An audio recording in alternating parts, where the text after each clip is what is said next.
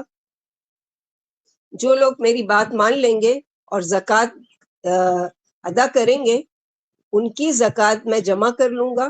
آپ صلی اللہ علیہ وسلم فلاں مہینے کی فلاں تاریخ تک اپنا کوئی قاصد ہمارے یہاں بھیج دینا کہ زکوٰۃ کی جو بھی رقم میرے پاس جمع ہو جائے اس کو آپ کے اس کے سپرد کر دوں گا. پھر حارث رضی اللہ عنہ نے حسب وعدہ ایمان لانے والوں کی زکوٰۃ جمع کر لی اور وہ مہینہ اور وہ تاریخ جو بھیجنے کے لیے طے ہوئی تھی آپ صلی اللہ علیہ وسلم سے گزر گئی اور آپ صلی اللہ علیہ وسلم کو کوئی قاصد بھی نہیں پہنچا. تو ان کو یہ خطرہ پیدا ہوا کہ شاید رسول اللہ صلی اللہ علیہ وسلم ہماری کسی بات سے ناراض ہو گئے، ورنہ یہ ممکن ہی نہیں تھا کہ آپ صلی اللہ علیہ وسلم کسی کو وعدے کے مطابق کسی کو ہمارے پاس نہ بھیجتے. تو حارث نے اس کا ذکر اسلام قبول کرنے والے سرداروں سے کیا، یعنی جس کی دعوت پر لوگ مسلمان ہوئے تھے اس کے سرداروں سے کیا اور ارادہ کیا کہ یہ سب رسول اللہ صلی اللہ علیہ وسلم کی خدمت میں حاضر ہو جائیں. یعنی ہم سب چلتے ہیں اور پوچھتے ہیں کہ یا رسول اللہ کیا آپ ناراض ہیں، کیا وجہ ہے، آپ نے کسی کو بھیجا ہی نہیں. وہاں مدینے میں یہ ہوا کہ آپ صلی اللہ علیہ وسلم نے مقررہ وقت اور تاریخ پر ولید بن عقبہ بن ابی معید کو اپنا قاصد بنا کر زکوٰۃ وصول کرنے کے لیے بھیج دیا.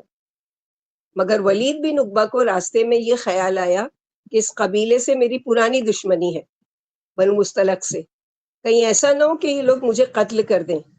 اور جیسا ہم لوگوں نے اس وقفے کو یعنی شارٹ میں پڑھا تھا کہ جب بنی مستلق کے اس واقعے کو جو ہم لوگوں نے لاسٹ ٹائم پڑھا تھا کہ جب بنی مستلق کے لوگوں کو پتہ چلا کہ رسول اللہ صلی اللہ علیہ وسلم کا قاصد آ رہا ہے تو استقبال کے لیے تلواریں وغیرہ لے کر نکلے، جو کہ ان کا کلچر تھا کہ خوشی کے موقع پر، جیسے میں نے بتایا نا آج بھی رواج ہے، اگر شادیوں میں آپ جائیں عربوں کی تو مردوں کے وہاں ہے کہ ہاتھوں میں تلوار لے کے وہ ناچتے ہیں، اپنا مخصوص جو ان کا ڈانس کا طریقہ ہوتا ہے وہ کرتے ہیں، ایک خوشی کا اظہار. تو وہاں پر بھی یہی ہوا کہ ان لوگوں کو جب پتہ چلا کہ اللہ کے رسول صلی اللہ علیہ وسلم کا قاصد آ رہا ہے تو ان لوگ نے تلوار وغیرہ لے کے نکلے اور وہ ابھی نکل ہی رہے تھے اور ولید بن عقبہ ان کو دیکھا، ان کو تو نہیں دیکھا یعنی وہاں تک نہیں پہنچے، مگر کسی مخبر نے آ کر ان کو خبر دے دی کہ وہ راستے سے ہی یعنی کہ وہ تمہیں قتل کرنے کے لیے آ رہے ہیں. تو چونکہ پہلے سے ہی ڈر تھا کہ ان کے دل میں، تو اس خوف کی وجہ سے وہ کیا کیے، آگے بڑھے ہی نہیں اور راستے سے واپس ہو گئے اور رسول اللہ صلی اللہ علیہ وسلم سے جا کر یہ کہا کہ ان لوگوں نے زکوٰۃ دینے سے انکار کر دیا ہے اور میرے قتل کا ارادہ کیا ہے. تو کچھ غلط فہمی دو لوگوں کے بیچ میں تیسرے شخص کی وجہ سے پیدا ہو گئی اور کہا جاتا ہے کہ یہ شیطان نے تیسرے کا جو رول کیا تھا، یہ شیطان تھا دو لوگوں کے بیچ میں بدگمانی پیدا کرنا.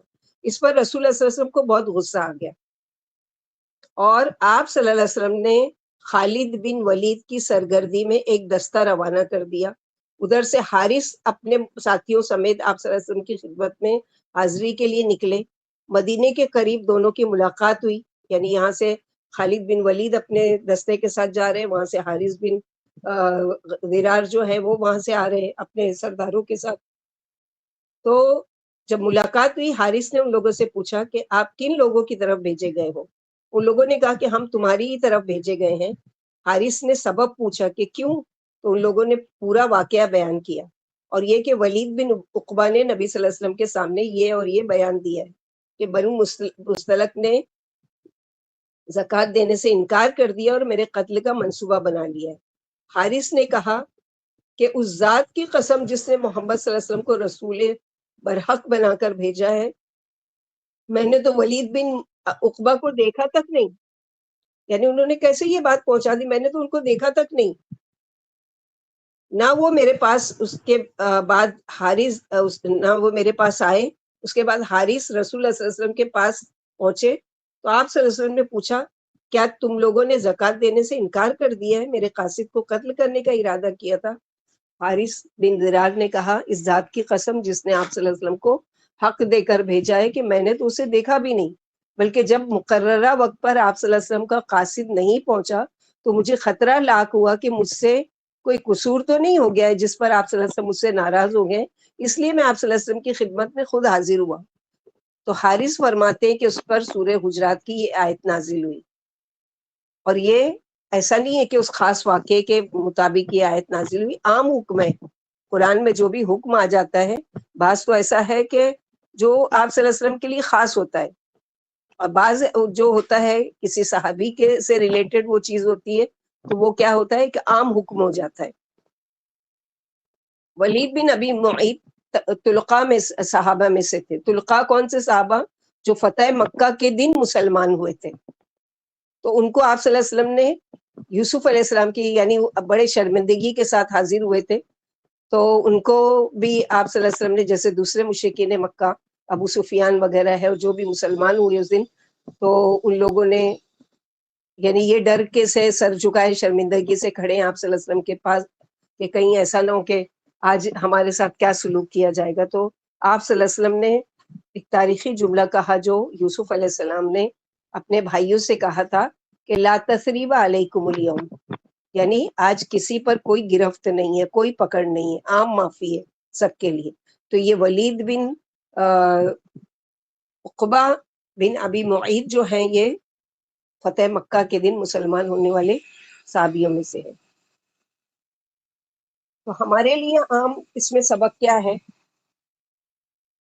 کہ کوئی بھی بات اگر ہم سنیں اپنے رشتہ داروں کے بارے میں، اپنے گھر والوں کے بارے میں، یا اپنے پڑوسیوں کے بارے میں، دوستوں کے بارے میں، تو بغیر سوچے سمجھے بلیم نہیں لگانا چاہیے، بلکہ کیا ہے تحقیق کر لو کہ واقعی حقیقت ہے یا بس اس کی دشمنی میں اس کی بات کو کوئی بدنام کرنے کے لیے اڑایا جا رہا ہے، یا محض اس کی دل آزاری کے لیے کیا جا رہا ہے۔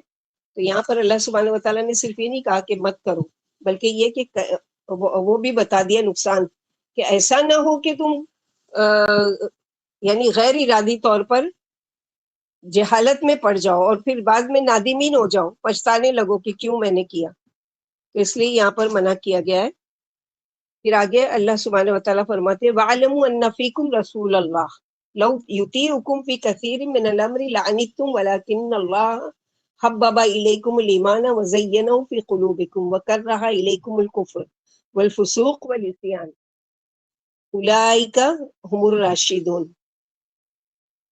یعنی اور جان لو کہ تم میں اللہ کے رسول موجود ہیں، اگر وہ تمہاری بات مان لیں بہت سے معاملات میں، لعنتم تو تم مشکل میں پڑ جاؤ گے، یعنی تم جو آ کر مشورہ دیتے ہو اور یہ اصرار کرتے ہو کہ تمہارا ہی مشورہ مانا جائے، اگر وہ ہر ایک کی بات ماننے لگے تو مشکل پڑ جائے، کوئی کام نہ ہو سکے۔ کیونکہ نبی صلی اللہ علیہ وسلم کیا ہیں ہمارے لیے؟ رہنما ہے، لیڈر ہے، اسوہ ہے۔ وَلَكِنَّ اللَّهَ حَبَّبَ إِلَيْكُمْ، لیکن اللہ نے تم کو ایمان کی محبت دی، اس کو تمہارے دل پسند بنا دیا، اور کفر اور فسوق اور گناہ سے تمہارے دلوں سے میں نفرت ڈال دی۔ اولئک هم الراشدون، یہی لوگ ہیں جو ہدایت یافتہ ہیں۔ تو سیدھے راستے والوں کی پہچان جن کے دلوں میں ایمان کی محبت ہو اور وہ دلوں میں سما جائے، دل خوبصورت ہو جائے، اور دلوں میں کفر، فسق، نافرمانی سے نفرت ہو جائے، یہی لوگ ہدایت یافتہ ہیں۔ یہ ایسے ہی ہے جیسے کہ مثلا یہ کہ آپ نے کوئی ڈرائنگ روم میں بہت ہی قیمتی کوئی شو پیس سجایا ہوا ہوگا، اور ساتھ ہی کوئی گندی سی چیز، کوئی شو پیس ٹوٹا پھوٹا یا کچھ وہ رکھا ہے، تو اب وہ اس کی وجہ سے کیا ہو رہا ہے، وہ اس کا شو خراب ہو رہا ہے۔ تو اسی طرح جس دل میں کفر، فسق اور عصیان ہوگا، اس کی وجہ سے کیا ہے کہ ایمان میں خرابی آئے گی۔ اسی طرح دل کی طرف دیکھو کہ دل میں ایمان کے ساتھ کفر، فسق، نافرمانی، تو وہ کیا ہے، میچ نہیں کھاتی نا، یہ اپوزٹ چیزیں ہیں۔ آپا تو صحابہ عصیان، کرام تو پہلے جی آپا عصیان کا کیا مطلب؟ بتا رہی ہوں، آگے بتا رہی ہوں عصیان کا کیا مطلب۔ صحابہ کرام کو تو پہلے سے پتا تھا کہ اللہ کے رسول صلی اللہ علیہ وسلم ہمارے بیچ میں موجود ہے۔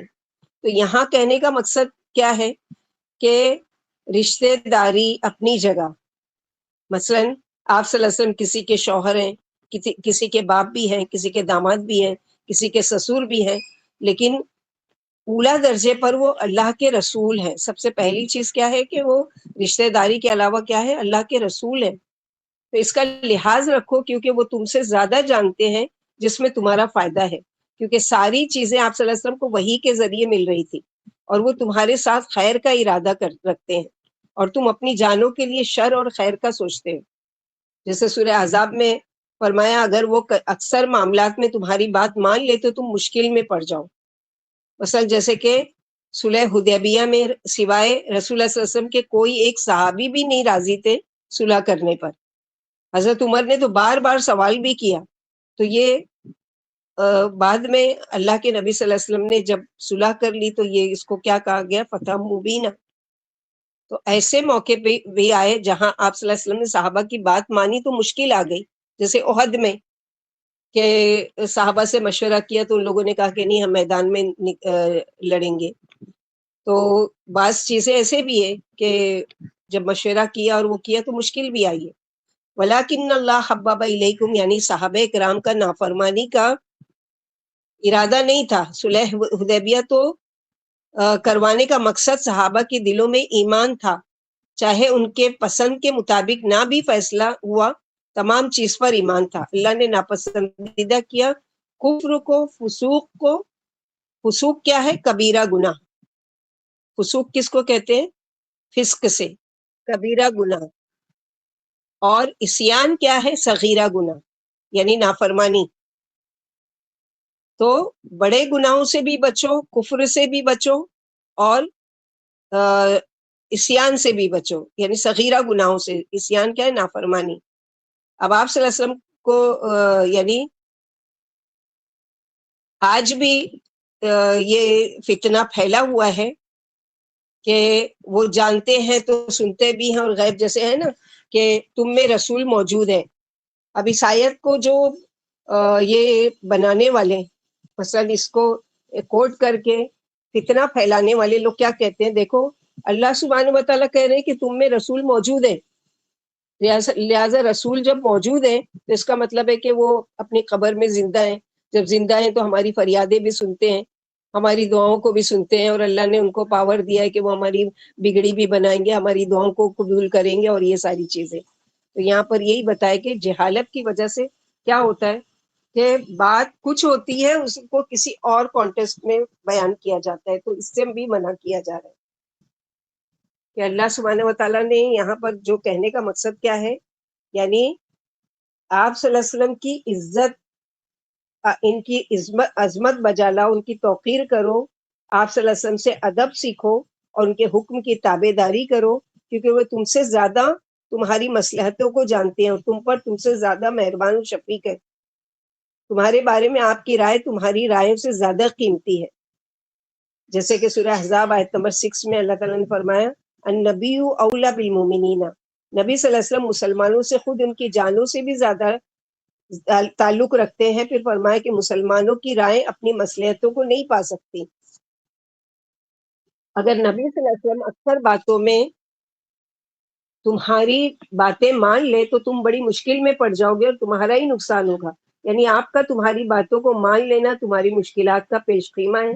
جیسے کہ سورہ مومنون آیت نمبر 71 میں فرمایا وَلَوِ اتَّبَعَ الْحَقُّ أَهْوَاءَهُمْ، اگر اللہ کی ان کی خواہشوں کی پیروی کرے تو آسمان و زمین اور ان کی درمیانی چیزوں میں گڑبڑ پیدا ہو جائے. پھر فرمایا لیکن اللہ نے تمہیں ایمان کی محبت دے کر ایمان کو تمہارے دلوں کی بہار بنا دیا.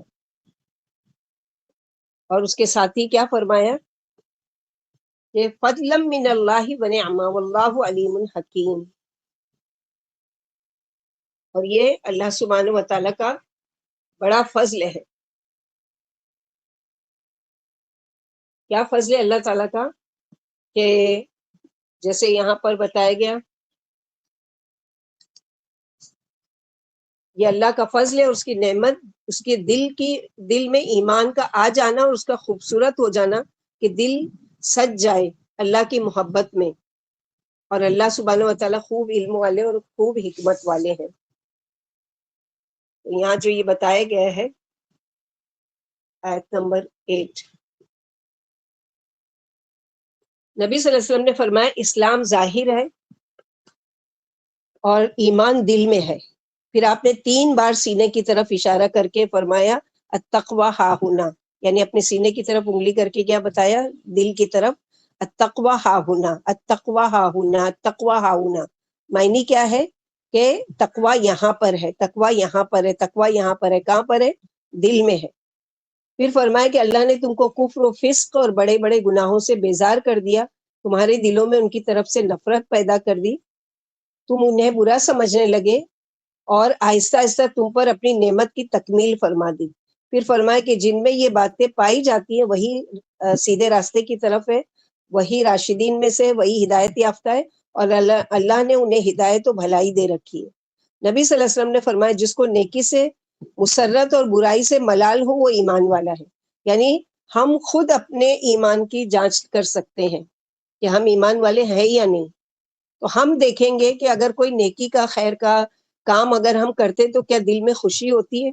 اگر دل میں خوشی، مسرت محسوس ہوتی ہے تو سمجھو کہ ہم ایمان والے ہیں. اور اگر کوئی برائی ہم سے سرزد ہو جائے تو کیا ہے کہ ملال ہونا چاہیے، دل میں تکلیف ہونا چاہیے، گلٹی فیل ہونا چاہیے، کیوں ہو گیا مجھ سے نہیں ہونا چاہیے. تو یہ کیا ہے؟ ایمان کی علامت ہے. یعنی بے حس نہیں ہوتا مومن کہ کسی کو کچھ بھی بول دیے، کسی کے ساتھ کچھ بھی کر دیے، کسی کے ساتھ نہیں. اس کو غیر ارادی طور پر اگر اس کے منہ سے کوئی جملہ نکل بھی جاتا ہے تو اس کو بڑا افسوس ہوتا ہے، مجھے وہاں پر یہ بات نہیں کرنا چاہیے تھی، مجھے اس کو ایسا نہیں بولنا چاہیے تھا، مجھے اس کا دل نہیں دکھانا چاہیے تھا. تو یہ ساری چیزیں یہاں پر بتائی جا رہی ہے. پھر فرمایا کہ اللہ کا فضل اور اس کی نعمت ہے، یعنی یہ انعام جو اس نے تم کو دیا ہے اس کا فضل و کرم، اس کی نعمت عظمیٰ ہے. کیونکہ اللہ خوب جانتے ہیں کہ کون ہدایت کا مستحق ہے اور کون نہیں ہے. اس کی ہر بات میں کوئی نہ کوئی مصلحت کار فرما ضرور ہوتی ہے. یہاں پر اللہ سبحانہ و تعالی گواہی دے رہے ہیں کہ اللہ تعالیٰ نے پسند کیا تمہارے لیے ایمان کو، اور مزین کر دیا اس کے ذریعے سے تمہارے دلوں کو، اور کراہیت ڈال دی تمہارے دل میں کس چیز سے؟ کفر سے، فسوق سے اور عصیان سے. کفر تو سب کو معلوم ہے کہ حق کا انکار کرنا، اور فسوق کیا ہے؟ کبیرہ گناہ، اور عصیان نافرمانی، چھوٹے گناہ. تو ہدایت دینا یہ کیا ہے؟ اللہ تعالیٰ کا پسندیدہ محبوب ترین چیز ہے، اور وہ ایسی محبوب چیز کو اس کو دیتے ہیں جس سے اللہ تعالیٰ محبت کرتے ہیں. جیسے ہم دعا کرتے ہیں نا، اللہم انی اسألک حبک وحب من یحبک وحب عمل الذی یبلغنی الی حبک. یعنی اے اللہ ہم آپ سے آپ کی محبت چاہتے ہیں، اس شخص کی بھی محبت چاہتے ہیں جو آپ سے محبت رکھتا ہے، اور ہر اس عمل کی بھی محبت چاہتے ہیں جو آپ کو پسندیدہ ہے. تو اللہ سے یہ ضرور مانگا کرو، اس لیے کہ پھر ہم لوگ کے لیے کیا ہے کہ ایمان اتنا ہائی لیول کا نہیں ہے. کبھی ہمارا ایمان گھٹتا ہے، کبھی بڑھتا ہے، ڈاواڈول بھی ہو جاتا ہے، کبھی صحیح بھی ہو جاتے ہیں. تو کم از کم یہ دعا مانگتے رہیں اللہ سے، تو اللہ تعالیٰ وہ چیزیں سجھائیں گے جو اللہ کو پسند ہے، اور ان چیزوں سے روکیں گے جو اللہ تعالیٰ کو ناپسندیدہ ہے اور جن کے لیے یعنی روکا گیا ہے قرآن میں. جیسے دعا اللہ کے نبی صلی اللہ علیہ وسلم، اللہم انی اعوذ بک من منکرات الاخلاق والاعمال والاہواء والادواء، اللہم انی اسألک فعل الخیرات وترک المنکرات وحب المساکین وان تغفر لی وترحمنی واذا اردت فتنة قوم فتوفنی غیر مفتون. یاد ہے کہ نہیں سب کو؟ دعائیں ریپیٹ ہو رہی ہے تجوید کی کلاس میں دعائیں؟ جی ابا. جی یا آپا. یاد کر کے بھول گئے سب؟ نہیں آپا، الحمدللہ. الحمدللہ. تو یہ ساری دعائیں جو ہم لوگ ابھی پڑھیں یہ سب یاد کی ہوئی ہیں پہلے سے ہی، ہم لوگوں نے کمپلیٹ کر لیے تھے تقریباً ہم نے مصنون دعا کی بک کو، اللہم کی بھی اور ربنا کی بھی. تو اس کو اسٹور کرنے کے لیے بہترین طریقہ ہے کہ اپنی نمازوں میں اس کو فکس کر لو. یہ والی سجدے میں ایک چھوٹی 3 دعائیں پڑھوں گی، بڑی دعا ہے تو ایک دعا پڑھوں گی کوئی نہ کوئی سجدے میں، نفل میں، تحیۃ الوضو والی نماز میں، یا پھر فرض میں بھی پڑھ سکتے ہیں. تو کوئی وہ منع ہی نہیں ہے. اور سجدوں میں اس لیے کہا گیا کہ اللہ تعالیٰ کے قریب ہوتے ہیں، یہ ساری دعائیں قبول ہوتی ہیں.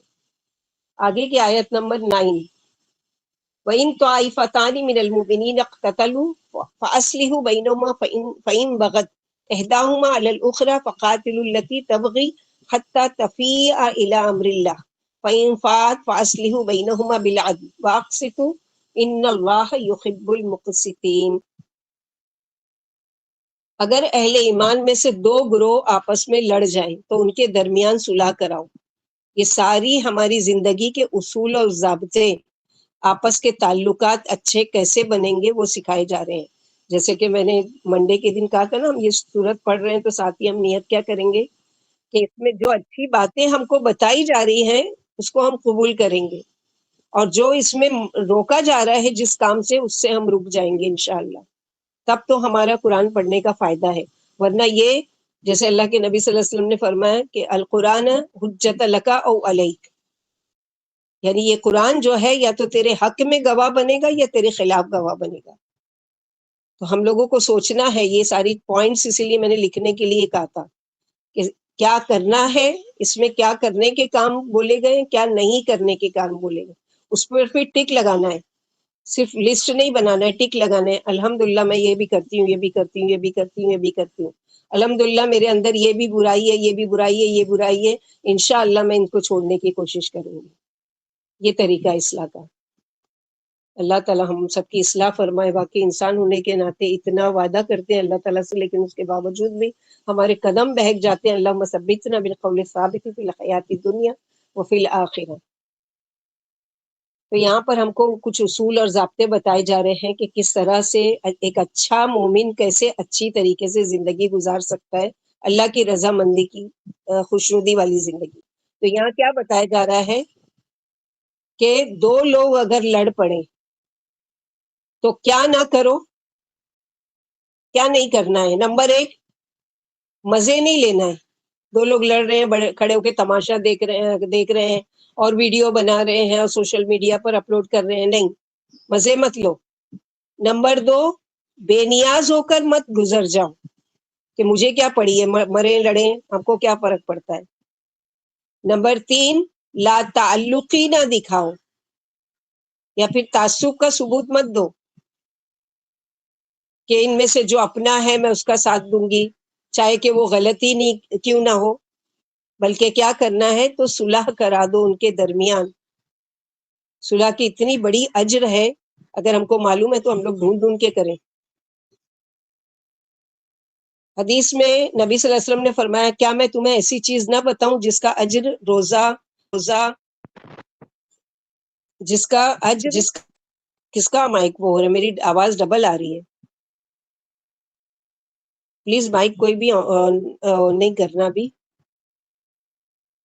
نبی صلی اللہ علیہ وسلم نے فرمایا، کیا میں تمہیں ایسی چیز نہ بتاؤں جس کا اجر نماز، روزہ، حج، زکوٰۃ، صدقہ وغیرہ سے بھی بہتر ہے؟ لوگوں نے عرض کیا کہ یا رسول اللہ صلی اللہ علیہ وسلم ضرور بتائیے۔ آپ صلی اللہ علیہ وسلم نے فرمایا، لوگوں کے درمیان صلح کرانا، لڑے ہوئے دو ناراض لوگوں کو منانا، ایک دوسرے کے قریب لانا۔ وہ کون سا گناہ ہے جو عام طور پر منع ہے لیکن یہاں صلح کرانے میں وہ چیز جائز ہے؟ باجی جھوٹ بولنا۔ آپا جھوٹ جھوٹ بولنا۔ بولنا نا۔ جھوٹ بولنا عام طور پر کبیرہ گناہوں میں سے ہے، لیکن دو لوگوں میں صلح کروانے کے لیے آپ یہاں پر جھوٹ بولنے کی آپ کو اجازت دی جا رہی ہے۔ جھوٹ مثلاً اس میں مبالغہ آ رہی نہیں، بس جھوٹ یہ کہ ایک دوسرے کے دل میں اس کے لیے محبت پیدا ہو جائے۔ مثلا یہ کہ اتنی ناراضگی ہے کہ ایک دوسرے کی شکل بھی نہیں دیکھنا چاہتے۔ اب آپ دونوں کو جانتے ہو اور آپ چاہتے ہو کہ ان کے بیچ میں صلح کرانا، تو آپ ایک کے پاس جاؤ گے، اس کی خیر خیریت پوچھے، اس سے وہ پوچھے، اور بات اس کے نکالے جو دشمن ہے، جس کا وہ نام بھی سننا پسند نہیں کرتے، اور کہے کہ اب وہ کیا کرے گی جب اس کے سامنے اس کا نام لوگے تو وہ برائی شروع کر، نہیں نہیں نہیں، ارے وہ تو تمہارے بارے میں اتنا اچھا بول رہی تھی کہ وہ اتنی اچھی ہے اور وہ ایسی ہے اور وہ ویسی ہے، اب یہ کیا ہے، اچھا وہ میرے بارے میں ایسا بول رہی تھی، اس کے دل میں تھوڑی نرمی پیدا ہوئی۔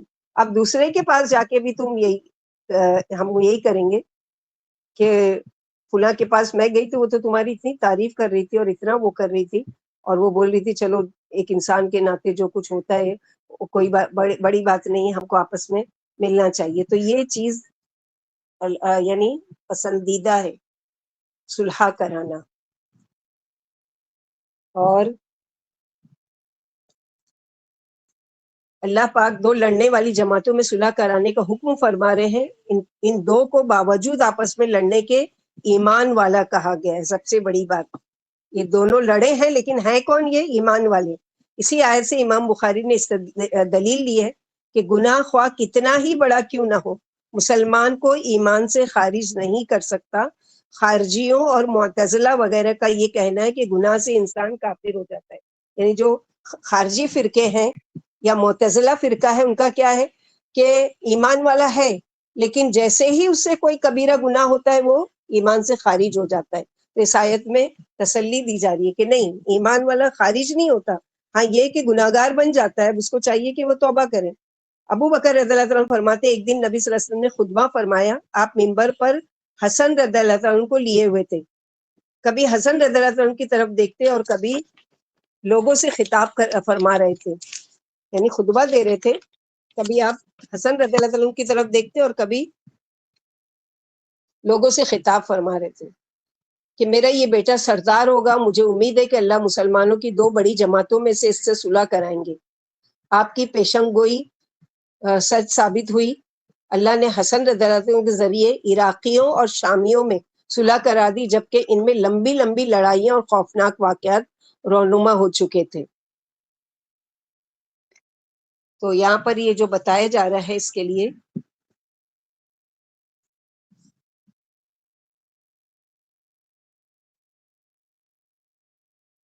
تو اس بات کی توقع ہے کہ کسی نہ کسی بات میں مومنوں کے بیچ بھی نا اتفاقی لڑائی ہو سکتی ہے. تو تم میں سے جو بھی سمجھدار ہو اس کو چاہیے کہ اب ناراضگی کی وجہ سے تعلقات ختم نہ کرے بلکہ وہ ان کے درمیان صلح کرائے. اس آیت کے شان نزول میں ہے کہ حضرت انس رضی اللہ عنہ سے روایت ہے کہ رسول اللہ صلی اللہ علیہ وسلم سے کہا گیا کہ اگر رئیس المنافقین عبداللہ بن ابی کے پاس تشریف لے جائیں تو بہتر ہوگا. یعنی جا کر ان لوگوں کو کچھ تبلیغ کریں، دین کی باتیں ان کو سکھائیں. چنانچہ نبی صلی اللہ علیہ وسلم گدھے پر سوار ہو کر اس کے پاس تشریف لے گئے. کچھ مسلمان بھی آپ صلی اللہ علیہ وسلم کے ساتھ آ گئے. جس راستے سے جا رہے تھے وہ بہت شور و غل والی جگہ تھی. جب نبی صلی اللہ علیہ وسلم ان کے پاس گئے تو اس نے بدتمیزی کی، عبداللہ بن ابی نے، رئیس المنافقین نے، اور آپ صلی اللہ علیہ وسلم سے کہا کہ آپ صلی اللہ علیہ وسلم مجھ سے دور رہیے، اللہ کی قسم آپ کے گدھے کی بو نے مجھے بہت اذیت پہنچائی ہے. ان میں سے ایک انصاری نے کہا کہ اللہ کی قسم رسول اللہ صلی اللہ علیہ وسلم کا گدھا تجھ سے زیادہ خوشبودار ہے. عبداللہ بن ابی کی قوم کا ایک شخص ان انصاری سے لڑنا شروع کر دیا، یہاں تک کہ دونوں لڑ پڑے. اور جب دونوں لڑ پڑے تو اس طرح دونوں طرف کے اوس اور خزرج کے لوگ مشتعل ہو گئے. ان کے درمیان ہاتھا پائی، جوتوں، چڑیوں، لاٹھیوں سے مار پٹائی شروع ہو گئی. تو اس موقع پر یہ اللہ تعالیٰ نے آیت نازل فرمائی کہ یہ لڑنے والوں کو اللہ مومن کہہ رہے ہیں. تو شیطان جو ہے اس بات سے، جیسے کہ روایت میں آتا ہے کہ شیطان اس بات سے مایوس ہو گیا ہے کہ وہ جزیرت العرب میں شرک کروائے. یعنی شرک تو بالکل نہیں ہوگا عرب میں، لیکن اس چال میں کامیاب ہو گیا کہ لوگوں کو آپس میں لڑوا کر پھوٹ ڈلوا دے. اس میں کامیاب ہو گیا، وہ سکسیس ہو گیا، اور کراتا ہی ہے نا. اور سب سے زیادہ کس چیز سے خوش ہوتا ہے کہ دو میاں بیوی سورہ بقرہ کی وَاتَّبَعُوا مَا تَتْلُو الشَّيَاطِينُ عَلَىٰ مُلْكِ سلیمان میں پڑھ چکے کہ دو میاں بیوی کے لڑنے میں تو اتنا خوش ہوتا ہے، اتنا خوش ہوتا ہے اور اتنا زیادہ کوشش کرتا ہے کہ کسی طرح دونوں میں جدائی ڈلوا دے، بین المرء وزوجہ. تو وہاں کامیاب ہوتا ہے کیونکہ اس کا پسندیدہ کام ہے لوگوں کو لڑتے ہوئے دیکھنا اور لڑائی کرانا اور وہ کرنا. میں نے ایک مرتبہ بتائی تھی واقعہ، یاد ہے شیطان کا کہ کس طرح سے لڑاتا ہے. جیسے کہ کسی اسکالر نے کہا کہ یعنی شیطان سے ان کی بات ہوئی کہ کہیں جھگڑا ہو گیا تو کہا کہ شیطان تو نے کروایا، یعنی تیری وجہ سے یہ جھگڑا ہوا ہے. تو وہ بولا کہ تم مجھے کیسے بلیم کر سکتے ہو کہ میری وجہ سے جھگڑا ہوا، میں نے کیا کیا؟ تو کہا کہ تو نے ہی تو ساری شروعات کروائی ہے. تو کہا کہ دیکھو میں بتاتا ہوں کہ میں کیا کرتا ہوں اور پھر آپ بتانا کہ میرا کہاں قصور ہے. تو اس نے کیا کیا، شہد لے کر دیوار پر لگا دیا. ایک بنیے کی دکان تھی، اس کے باہر کی دیوار پر اس نے شہد لگا دیا شیطان نے. اور ان کو بولا کھڑے ہو کر دور سے تماشا دیکھو. اب وہ جو شہد تھا اس کو کھانے کے لیے مکھی آئی. مکھی جب آئی تو وہاں پر ایک بلی جو گھوم رہی تھی اس نے کیا کیا کہ اچک کر وہ مکھی کو پکڑنے لگی. جب وہ مکھی کو پکڑنے لگی تو ایک شخص وہاں کچھ خرید و فروخت کے لیے آیا تھا, اس کا کتا تھا, وہ بلی کو دیکھ کر کودنے لگا اور اس کی وجہ سے بنیے کہ وہ سامان گر گیا, کچھ سامان کا نقصان کر دیا اس نے. تو بنیے نے اس کو ڈانٹا کہ تم تو آتے ہو, کتے کو لے کر آنے کی کیا ضرورت ہے, اور یہ اور وہ, اور اس طرح دونوں لڑنے لگے, اور اتنا لڑنے لگے کہ اس کے بھی آدمی آ گئے, اس کے بھی آدمی آ گئے, اور فتنہ پھیل گیا. تو اس نے کہا کہ دیکھا میں نے کیا کیا, میں نے کچھ کیا؟ تو یعنی شروعات تو نے کی نا, ایک جیسے ہوتے ہیں نا کوئی بہت چگل خور ہوتے ہیں, ایک لکڑی لگا کر دور سے تماشا دیکھتے ہیں. تو اس طرح کا شیطان کا کام ہوتا ہے دو لوگوں میں. اب ہمارے لیے کام کیا ہے کہ دو لوگوں میں صلح کروا دینا. یعنی جہاں پر دو لوگوں میں لڑائی ہے وہاں پر کیا کرنا ہے کہ دو لوگوں میں صلح کروا دینا. اور اس کے لیے اگر جھوٹ بولنا پڑے تو جھوٹ بھی بولنا, اس کے لیے تعریف بھی کرنا پڑے تو کرنا, اور یہ ساری چیزیں. تو اپنے رشتہ داروں میں دیکھیے کون ہے جو سالوں سے ہم سے ناراض ہے, کون ہے جو دو لوگ آپس میں ایک دوسرے سے ایک شکل بھی نہیں دیکھنا چاہتے, ایک دوسرے سے سلام دعا بھی نہیں کرنا چاہتے. تو ان میں آپس میں صلح کرانا یہ بھی بہت بڑا پسندیدہ کام ہے. ضروری نہیں ہے کہ آپ کو ہاتھوں ہاتھ لیا جائے گا, بعض دفعہ آپ کو بھی اچھی کھری کھڑی سننے ملے گی, لیکن اللہ کی خاطر کوئی بات نہیں. ہو سکتا ہے کہ وہ دونوں میں صلح ہو جائے, ہو سکتا ہے کہ دونوں میں ناراضگی اور آپ کو بھی ان کی ناراضگی برداشت کرنی پڑے, تو کوئی بات نہیں. اللہ کے لیے کیا نا, انما الاعمال بالنیات. آپ کی کوشش کیا تھی کہ یہ دو لوگ مل لیں, آپس میں سلام دعا کر لیں, ایک دوسرے کے وہ کر لیں. اگر وہ نہیں وہ کرتے تو ان کی مرضی, اس میں وہ کسی کا کوئی کچھ نہیں. یاسمین کتنا بج رہا ہے کلاس اٹینڈ کرنے کا ٹائم؟ 3:42.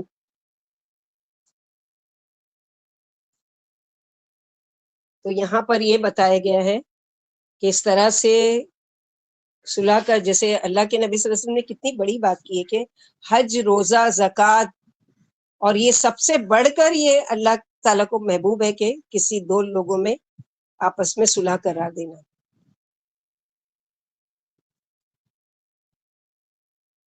پھر اس کے علاوہ فرمایا اور اگر کوئی اس میں سے زیادتی کرتا ہے تو پھر کیا کرنا ہے, پھر انصاف کے تقاضا یہ ہے کہ پھر اس کے ساتھ اس کی طرف سے لڑا جائے. یعنی لڑائی جھگڑا نہیں شروع کر دینا ہے, مطلب یہ کہ پھر اس کو سمجھایا جائے کہ بھائی میں نے سمجھایا اور دیکھو وہ مان گیا اور وہ آ گیا اس کی طرف, اب تم کیوں نہیں سن رہے ہو اور تم کیوں نہیں مان جاتے. تو باغی جو ہے اس سے لڑنے کا حکم یہاں پر دیا جا رہا ہے. پھر فرمایا کہ باغی جماعت سے اس وقت تک لڑتے رہو جب تک وہ حق کی طرف لوٹنا ہے. یعنی اللہ کے اور اس کے رسول کے حکم کو اگر نہیں کوئی مان رہا ہے اور حق بات سن کر اس کی یعنی اس کی اطاعت نہیں کر رہا ہے, نبی صلی اللہ علیہ وسلم نے فرمایا اپنے بھائی کو خواہ ظالم ہو یا مظلوم مدد کرو. میں نے پوچھا اے اللہ کے رسول صلی اللہ علیہ وسلم, مظلوم ہونے کی حالت میں تو اس کی مدد کرنا ٹھیک ہے کہ وہ مظلوم ہے, ہم اس کی کچھ مدد کریں, لیکن ظالم ہونے کی حالت میں ہم کیسے مدد کریں؟ تو آپ نے فرمایا اسے ظلم سے روک کر, یہی اس کی مدد ہے کہ اس کو ظلم کرنے سے روکو. پھر فرمائے دونوں جماعتوں میں عدل کرو, اللہ عادلوں کو پسند کرتے ہیں. یعنی بعض کو بعض سے جو صدمہ پہنچتا ہے انصاف سے فیصلہ کرا دو, کسی پر کسی کی زیادتی باقی نہ رہے. نبی صلی اللہ علیہ وسلم نے فرمایا دنیا میں انصاف کرنے والے قیامت کے دن رحمان کے سامنے انصاف کرنے کی وجہ سے موتیوں کے منبر پر ہوں گے. جو دنیا میں لوگوں کو صلح کراتے تھے انصاف کے ساتھ اور لوگوں میں انصاف کیا کرتے تھے. آگے کی آیت نمبر 10. باجی میں مائک بند تھا, میں میت ہو گئی تھی باجی, وہاں پر گئی ہوئی تھی, ابھی بھی راستے میں ہوں, سوری.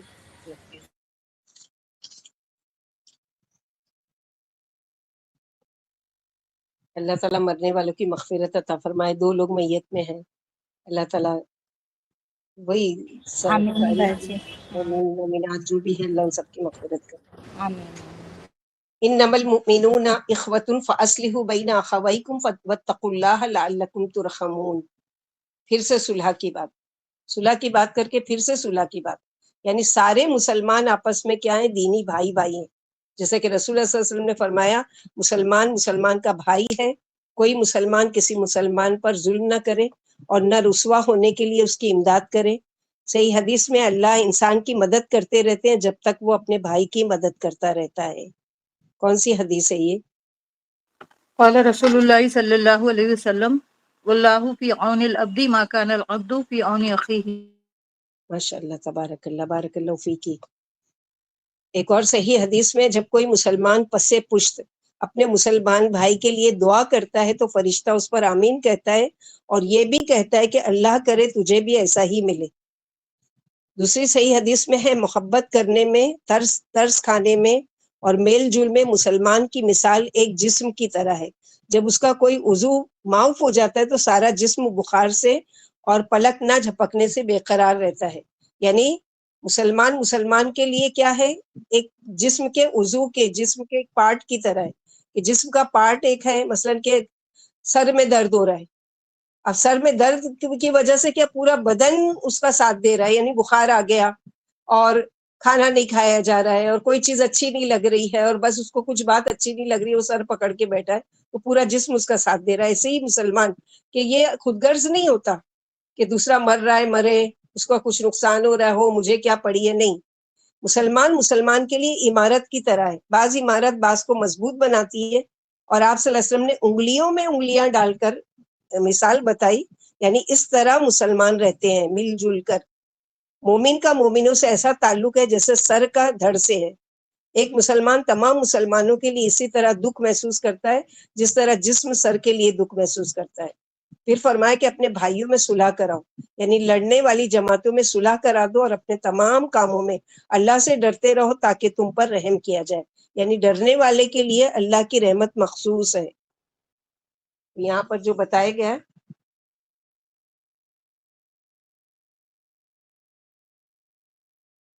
کہ پھر ان میں سے اگر ایک زیادتی کرے، بغاوت کرے دوسرے پر تو لڑو اس سے جو بغاوت کرتا ہے، یعنی پھر اس کے خلاف ہو جاؤ، جو ظالم ہے، جو سرکش ہے، یہاں تک کہ وہ اللہ کے حکم کی طرف پلٹ آئے. تو اس سے کیا پتہ چلتا ہے کہ زیادتی کرنے والے گروہ کو زیادتی سے روکا جائے اور واپس پلٹایا جائے اللہ کا حکم ماننے کے لیے. پھر اگر وہ پلٹ آئے تو ان کے درمیان عدل کے ساتھ صلح کرا دو، اور ظلم کے ساتھ تو صلح ہو ہی نہیں سکتی. یعنی حقدار کو اس کا حق دلاؤ. صلح کس طرح کراؤ کہ حقدار کو اس کا حق دلوانے کی کوشش کرو، کیونکہ ان اللہ یحب المقسطین، اللہ بے شک اللہ تعالیٰ انصاف کرنے والوں سے محبت رکھتے پسند کرتے ہیں. انما المؤمنون اخوہ، مومن تو آپس میں بھائی بھائی ہیں. یعنی ایک مومن کا دوسرے مومن سے کون سا رشتہ ہے؟ جیسے ایک خاندان کے اندر ایک بھائی کا دوسرے سے رشتہ ہوتا ہے، وہ خونی رشتہ اور یہ ایمانی رشتہ ہے، اور ایمانی رشتہ خونی رشتے سے کم نہیں ہوتا. حضرت جریر بن عبداللہ کہتے ہیں کہ رسول اللہ صلی اللہ علیہ وسلم نے مجھ سے 3 باتوں پر بیعت لی. جریر بن عبداللہ کیا کہتے ہیں کہ اللہ کے رسول صلی اللہ علیہ وسلم نے مجھ سے 3 باتوں پر بیعت لی. نمبر 1 نماز قائم کروں گا، نمبر 2 زکوٰۃ دیتا رہوں گا، نمبر 3 ہر مسلمان کا خیر خواہ رہوں گا. ہماری خیر خواہی کس کے لیے ہوتی ہے؟ ہمیشہ کس کے لیے ہم بھلائی چاہتے ہیں؟ جس سے ہمارا کوئی تعلق ہوتا ہے، جس سے ہماری کوئی دوستی ہوتی ہے. غیروں کے لیے ہمارے دل میں کوئی وہ ہمدردی نہیں ہوتی ہے. تو کوئی بھی ہو. آپ یہ حدیث پھر سے بولیے نا. حضرت جریر بن عبداللہ کہتے ہیں کہ رسول اللہ صلی اللہ علیہ وسلم نے مجھ سے 3 باتوں پر بیعت لی. نمبر 1 نماز قائم کروں گا، نمبر 2 زکوٰۃ دیتا رہوں گا، نمبر 3 ہر مسلمان کا خیر خواہ رہوں گا.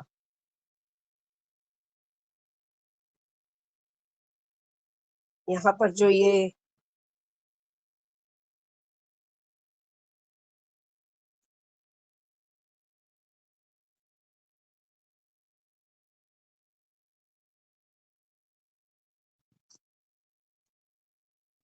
اور اسی طرح جیسے کہ حدیث میں آتا ہے کہ مسلمان پر 6 حقوق ہیں.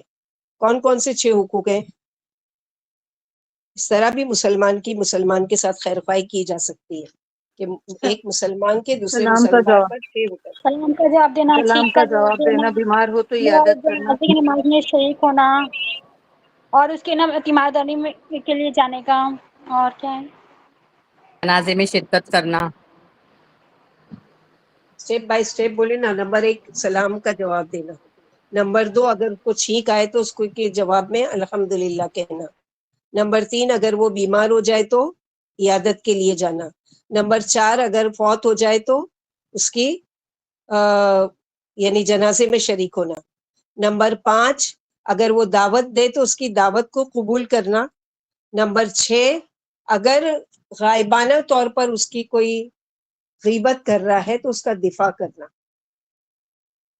تو یہ ایک مسلمان کے دوسرے مسلمان پر 6 حقوق ہیں. اوکے، پھر آگے آیت ہے، آیت نمبر 11. ڈیٹیل سے آیت ہے اور بہت طویل ہے. یا ایھا الذین آمنوا لا یسخر قوم من قوم عسى ان یکونوا خیرا منهم ولا نساء من نساء عسى ان یکن خیرا منهن ولا تلمزوا انفسکم ولا تنابزوا بالالقاب بئس الاسم الفسوق بعد الایمان ومن لم یتب فاولئک هم الظالمون.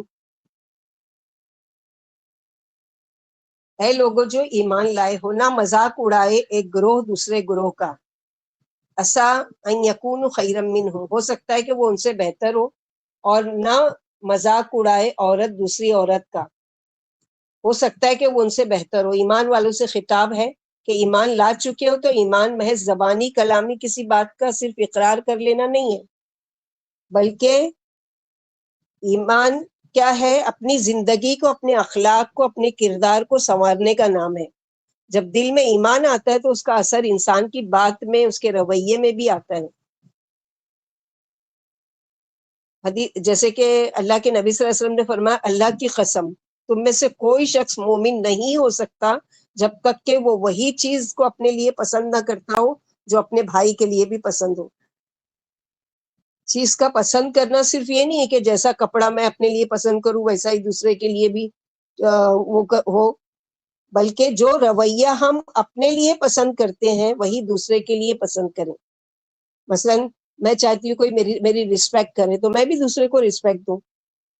میں چاہتی ہوں کہ کوئی میرے ساتھ ایسا سلوک کرے کہ جس سے میرے دل خوش ہو جائے تو ہم بھی کسی کے دل کو خوش کرتے ہیں. میں چاہتی ہوں کہ کوئی میرے پیٹھ پیچھے میری غیبت نہ کرے تو ہم بھی کسی کی غیبت نہ کریں. تو یہ چیز ہوتی ہے.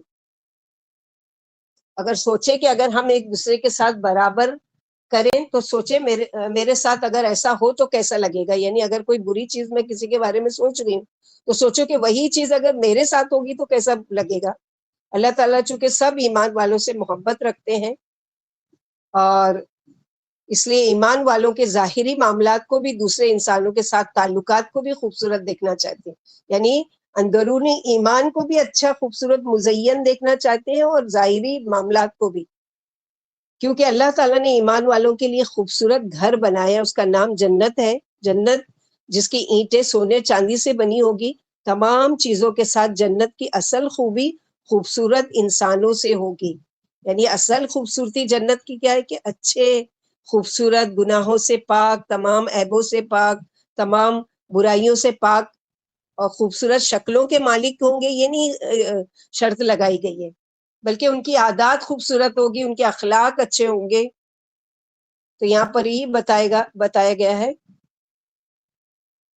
جیسے دوسری جگہ ہے لا تمتعوا فیہا لاغیہ، لا یسمعوا فیہا لاغیہ، یعنی نہیں تم سنو گے اس میں جنت میں فضول بات. جیسے کہ حدیث میں آتا ہے کہ لا يدخل الجنت قطات، چغل خور جنت میں نہیں جائے گا. اس لیے کہ چغل خور کو جنت میں جانے دیا جائے تو وہ جنت والوں کے درمیان ایسی پھوٹ ڈالے گا کہ جنت والوں کے آپس کے تعلقات بھی خراب ہو جائیں گے. نہ عورتوں کا مذاق اڑائیں. یہاں عورتوں کا الگ سے ذکر کیوں ہے؟ اس لیے کہ اسلام میں تصور ہی نہیں ہے کہ عورت مرد ایک ساتھ مل بیٹھے اور دوسروں کا مذاق اڑائیں. یعنی جیسے گیٹ ٹوگیدر وغیرہ جہاں مرد بھی ہوں عورتیں بھی ہوں، تو اس چیز کو اسلام نے اس لیے الگ سے نام لیا کہ نہ مرد. ابھی دیکھتے ہیں کہ قوم سے مراد کون ہے. تو یعنی لوگوں کا مذاق نہ اڑایا جائے، نہ انہیں حقیر سمجھا جائے. جیسے کہ اللہ کے نبی صلی اللہ علیہ وسلم نے فرمایا کہ غرور کیا ہے؟ حق کو ٹھکرا دینا اور لوگوں کو حقیر جاننا. بطر الحق و غمت الناس. ایسا کرنا حرام ہے، کیونکہ کبھی یہ شخص جس کو حقیر سمجھا جا رہا ہے اللہ کے نزدیک قدر و منزلت والا اور بڑا پیارا ہو سکتا ہے بنسبت اس حقیر جاننے والے اور مذاق اڑانے والے کے۔ اس میں صراحت سے مردوں کو مذاق سے منع کیا گیا ہے اور الگ سے عورتوں کو بھی منع کیا گیا ہے۔ پھر فرمایا کہ آپس میں ایک دوسرے کو ملامت نہ کرو، یعنی لوگوں پر نکتہ چینی نہ کرو۔ نکتہ چین اور عیب جو لوگوں کی نگاہ میں ملعون و مردود ہے، جیسے کہ سورہ ہمزہ میں اللہ تعالیٰ نے فرمایا وَيْلٌ لِكُلِّ ہُمَزَةٍ لُمَزَةٍ، ہر نکتہ چین عیب جو کے لیے بڑی خرابی ہے۔ تو یہاں پر یہی بتایا گیا ہے کہ اس میں کہا گیا ہے کہ یعنی ایک قوم لا يسخر قوم من قوم، تو قوم کیونکہ قوم کے ساتھ الگ الگ سے اگر عورتوں کا ذکر آ رہا ہے تو اس سے مراد کیا ہے؟ مرد۔ اور اگر صرف قوم، یہاں پر کیا ہے؟ نہ مذاق اڑائے ایک قوم کسی دوسری قوم کا، تو یہاں پر جو اس آیت میں مراد کیا ہے؟ مرد لوگ۔ لیکن اگر کہیں کامن وہ آتا ہے حکم تو قوم کہا جائے گا تو پھر کیا ہوگا کہ وہ مرد اور عورت دونوں کے لیے استعمال ہوگا۔ لیکن اس آیت میں کیا ہے کہ الگ سے مردوں کا اور الگ سے عورتوں کا ذکر کیا گیا۔ تو اس میں کیونکہ اللہ تعالیٰ سب کو ایک دوسرے پر فضیلت دی ہے، جس طرح سے جیسے اللہ سبحانہ وتعالیٰ نے بعض لوگوں کو علم میں درجات دیے ہیں، بعض لوگوں کو دنیاوی علم میں دوسروں سے زیادہ ماہر بنایا ہے، بعض لوگوں کو رزق میں ایک دوسرے پر فضیلت دی ہے، بعض لوگ اخلاق کے اعتبار سے بھی ایک دوسرے پر فضیلت ہے، یعنی کچھ لوگ اعلیٰ اخلاق کے مالک اور کچھ لوگ ہیں بالکل گھٹیا اخلاق والے۔ پھر اسی طرح اللہ تعالیٰ نے جسمانی ساخت میں بھی لوگوں کے درمیان یعنی درجات بنائے ہیں، کوئی قوی ہوتا ہے جسم سے اور کوئی بہت کمزور ہوتا ہے، دماغی کمزوری ہے یا جسمانی کمزوری ہے یا ہینڈی کیپٹ پیدا ہوا ہے، جو بھی ہے، تو یہ ساری وجہ ہو سکتی ہے مذاق اڑانے کی، تو یہاں اس کا ذکر کیا گیا۔ بعض لوگ جو ہوتے ہیں حسب نسب میں بھی لوگوں کے ایک دوسرے پر فضیلت ہوتی ہے، جیسے آپ صلی اللہ علیہ وسلم کو بنو ہاشم میں سے چنا تھا آپ نے، تو آپ صلی اللہ علیہ وسلم کو بنسبت دوسرے قبیلے پر فضیلت تھی۔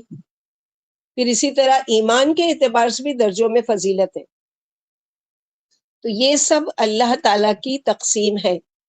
تو اب یہ نہیں ہونا چاہیے کہ جن کو یہ سب نہیں ملا وہ ناراض ہو کر ایسے فضیلت والوں سے جیلسی کی وجہ سے مذاق اڑائیں یا ان سے نفرت کریں، یا بعض مرتبہ یہ فضیلت والے کمتر لوگوں کو حقیر جان کر ان کا مذاق اڑا رہے ہوتے ہیں۔ تو ہر ایک کے لیے نعمت ایک آزمائش ہے کہ وہ اس کے ملنے پر کیا کرتا ہے، کیا اللہ کا شکر ادا کرتا ہے یا اتراتا ہے یا پھر لوگوں کو اپنے سامنے حقیر سمجھتا ہے اور اس کا مذاق اڑاتا ہے۔ تو دوسروں کا مذاق اڑانے کی وجہ کیا ہو سکتی ہے کہ وہ اپنے آپ کو بڑا سمجھتا ہے تکبر کی وجہ سے، اور دوسروں کو اس تکبر کی وجہ سے وہ کیا کرتا ہے؟ دوسروں کو حقیر سمجھتا ہے۔ جابر رضی اللہ عنہ فرماتے کہ رسول اللہ صلی اللہ علیہ وسلم نے فرمایا قیامت کے دن میرے قریب اور سب سے محبوب وہ شخص ہوگا جو بہترین اخلاق والے ہیں، اور ناپسندیدہ اور دور رہنے والے جو سب سے زیادہ باتیں کرنے والے ہیں، یعنی ہر وقت فضول باتیں، دوسروں کا مذاق اڑانا، بغیر سوچے سمجھے بولتے چلے جانا، تکبر کرنا۔ اسی طرح قیامت کے دن میزان میں سب سے بھاری کون سی چیز ہوگی؟ وزن میں میزان بہترین اخلاق۔ بہترین اخلاق۔ حدیث سے کیا پتہ چلتا ہے کہ ایک مرتبہ کچھ نوجوان یعنی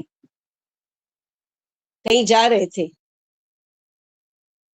حضرت عائشہ نے پوچھا ایک مرتبہ کچھ نوجوان ہنس رہے تھے، حضرت عائشہ رضی اللہ عنہا نے پوچھا کہ کیوں ہنس رہے ہو؟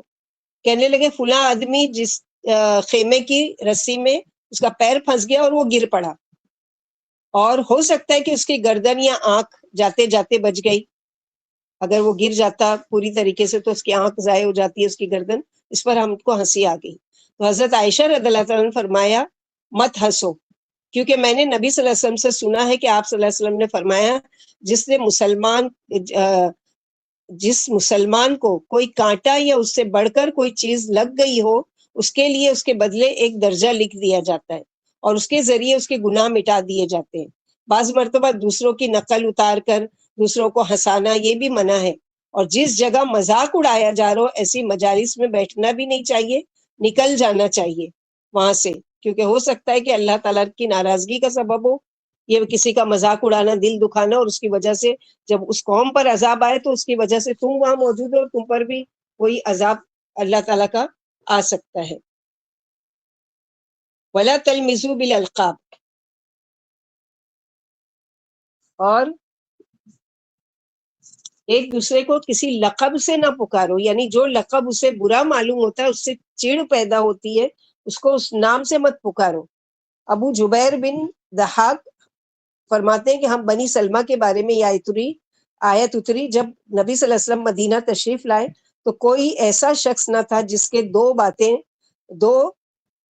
یا تین نام نہ ہو۔ پھر جب ان ناموں میں سے کسی کو کسی نام سے پکارتے تو لوگ کہتے اے اللہ کے رسول یہ اس نام سے بھی چڑھتا ہے، تو اللہ تعالیٰ نے یہ آیت اتاری۔ پھر فرمایا کہ ایمان لا کر فسق والے القاب سے ایک دوسرے کو یاد کرنا انتہائی بری بات ہے، یہ جاہلیت کا طریقہ ہے، اسلام سے تعلق رکھنے کے بعد ایسا نہیں کرنا چاہیے، لہٰذا توبہ کرو، اگر توبہ نہیں کی تو ظالموں میں شمار کیے جاؤ گے۔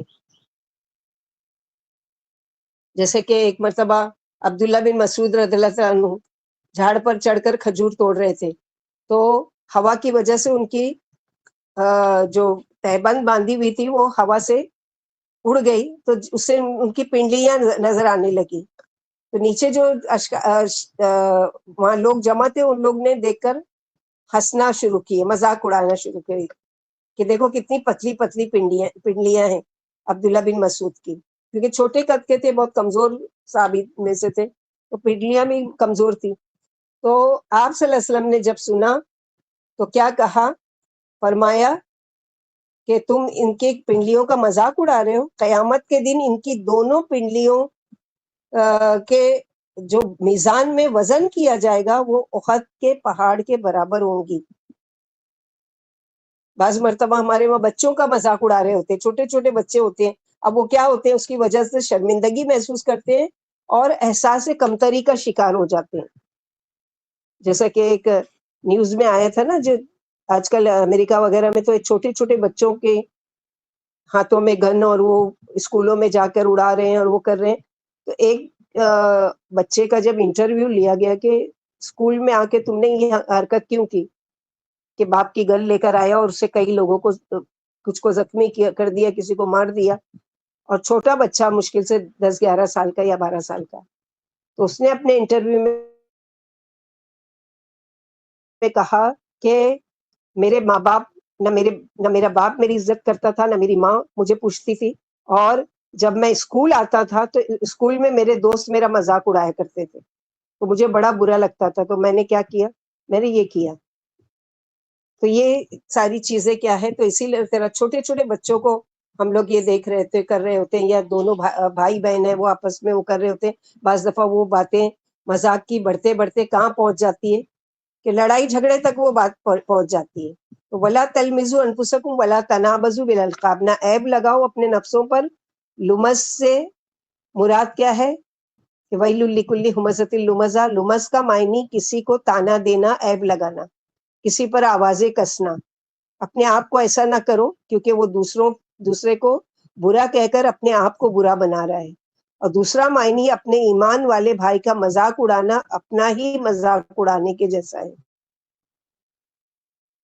اور دوسرے کو برے القاب سے یاد نہ کرو، نبذا برے لقب دینا، برے نام رکھنا، کسی کا نام بگاڑنا، کسی شخص کو ایسے نام سے پکارنا جو اس کو ناگوار گزرے، جس سے اس کی تحقیر ہو، یعنی اس کو نیچا دکھانا مقصود ہو۔ مثلا کسی کے ماں باپ کے کسی قصور کی وجہ سے اولاد کو برا سمجھنا، جیسے ہوتا ہے نا ہمارے یہاں یہ چور کا بیٹا ہے، اور یہ فلاں اتنی بری عورت ہے اس کا بیٹا ہے، اس طرح کے، تو یہ غلط ہے۔ بعض مرتبہ کسی خاندان کا نام ان کی پہچان ہوتی ہے اور اس میں نہ آپ کی نیت ہوتی ہے ان کو برا کہنے کی اور نہ وہ برا مانتے ہیں، تو یہ ایک الگ کیس ہے۔ یعنی آپ صلی اللہ علیہ وسلم کے زمانے میں بہت سارے ایسے تھے کہ جن کو ان کے ناموں سے یاد کیا جاتا تھا۔ تو بیس الاسم فسوق بعد الایمان، ایمان کے بعد فسق میں نام پیدا کرنا اور گناہ کی زندگی سے منسوب کرنا کسی کو یہ سخت بری بات ہے۔ کوئی شخص اگر توبہ کر کے اللہ کی طرف پلٹ آئے اور اس کو پچھلے گناہ یاد کرا کے اس کو ٹارچر کرنا، یہ سخت برا ہے۔ وَمَن لَّمْ يَتُب، یہ ساری چیزوں سے اگر جو توبہ نہیں کرے گا تو ایسے ہی لوگ ظالم ہیں، یعنی وہ ڈبل ظلم کر رہے ہیں نا، ایک تو اپنی جان پر ظلم کر رہے ہیں، گناہ کر کے اللہ تعالیٰ کی ناراضگی مول لے رہے ہیں، دوسری چیز کیا ہے کر رہے ہیں کہ دوسرے پر ظلم کر رہے ہیں، اس کو برا لگ رہا ہے، اس کی انسلٹ ہو رہی ہے اور اس کے ساتھ یہ ساری چیز ہو رہی ہے، تو یہ ساری چیزوں کے لیے یہاں پر منع کیا گیا۔ اسی طرح آیت نمبر 12 میں یا ایھا الذین آمنو، یا ایھا الذین آمنوا اجتنبوا کثیرا من الظن ان بعد الظن اثم ولا تجسسوا ولا یغتب بعضکم بعضا ایحب احدکم ان یأکل لحم اخیہ میتا فکرہتموہ واتقوا اللہ ان اللہ تواب رحیم۔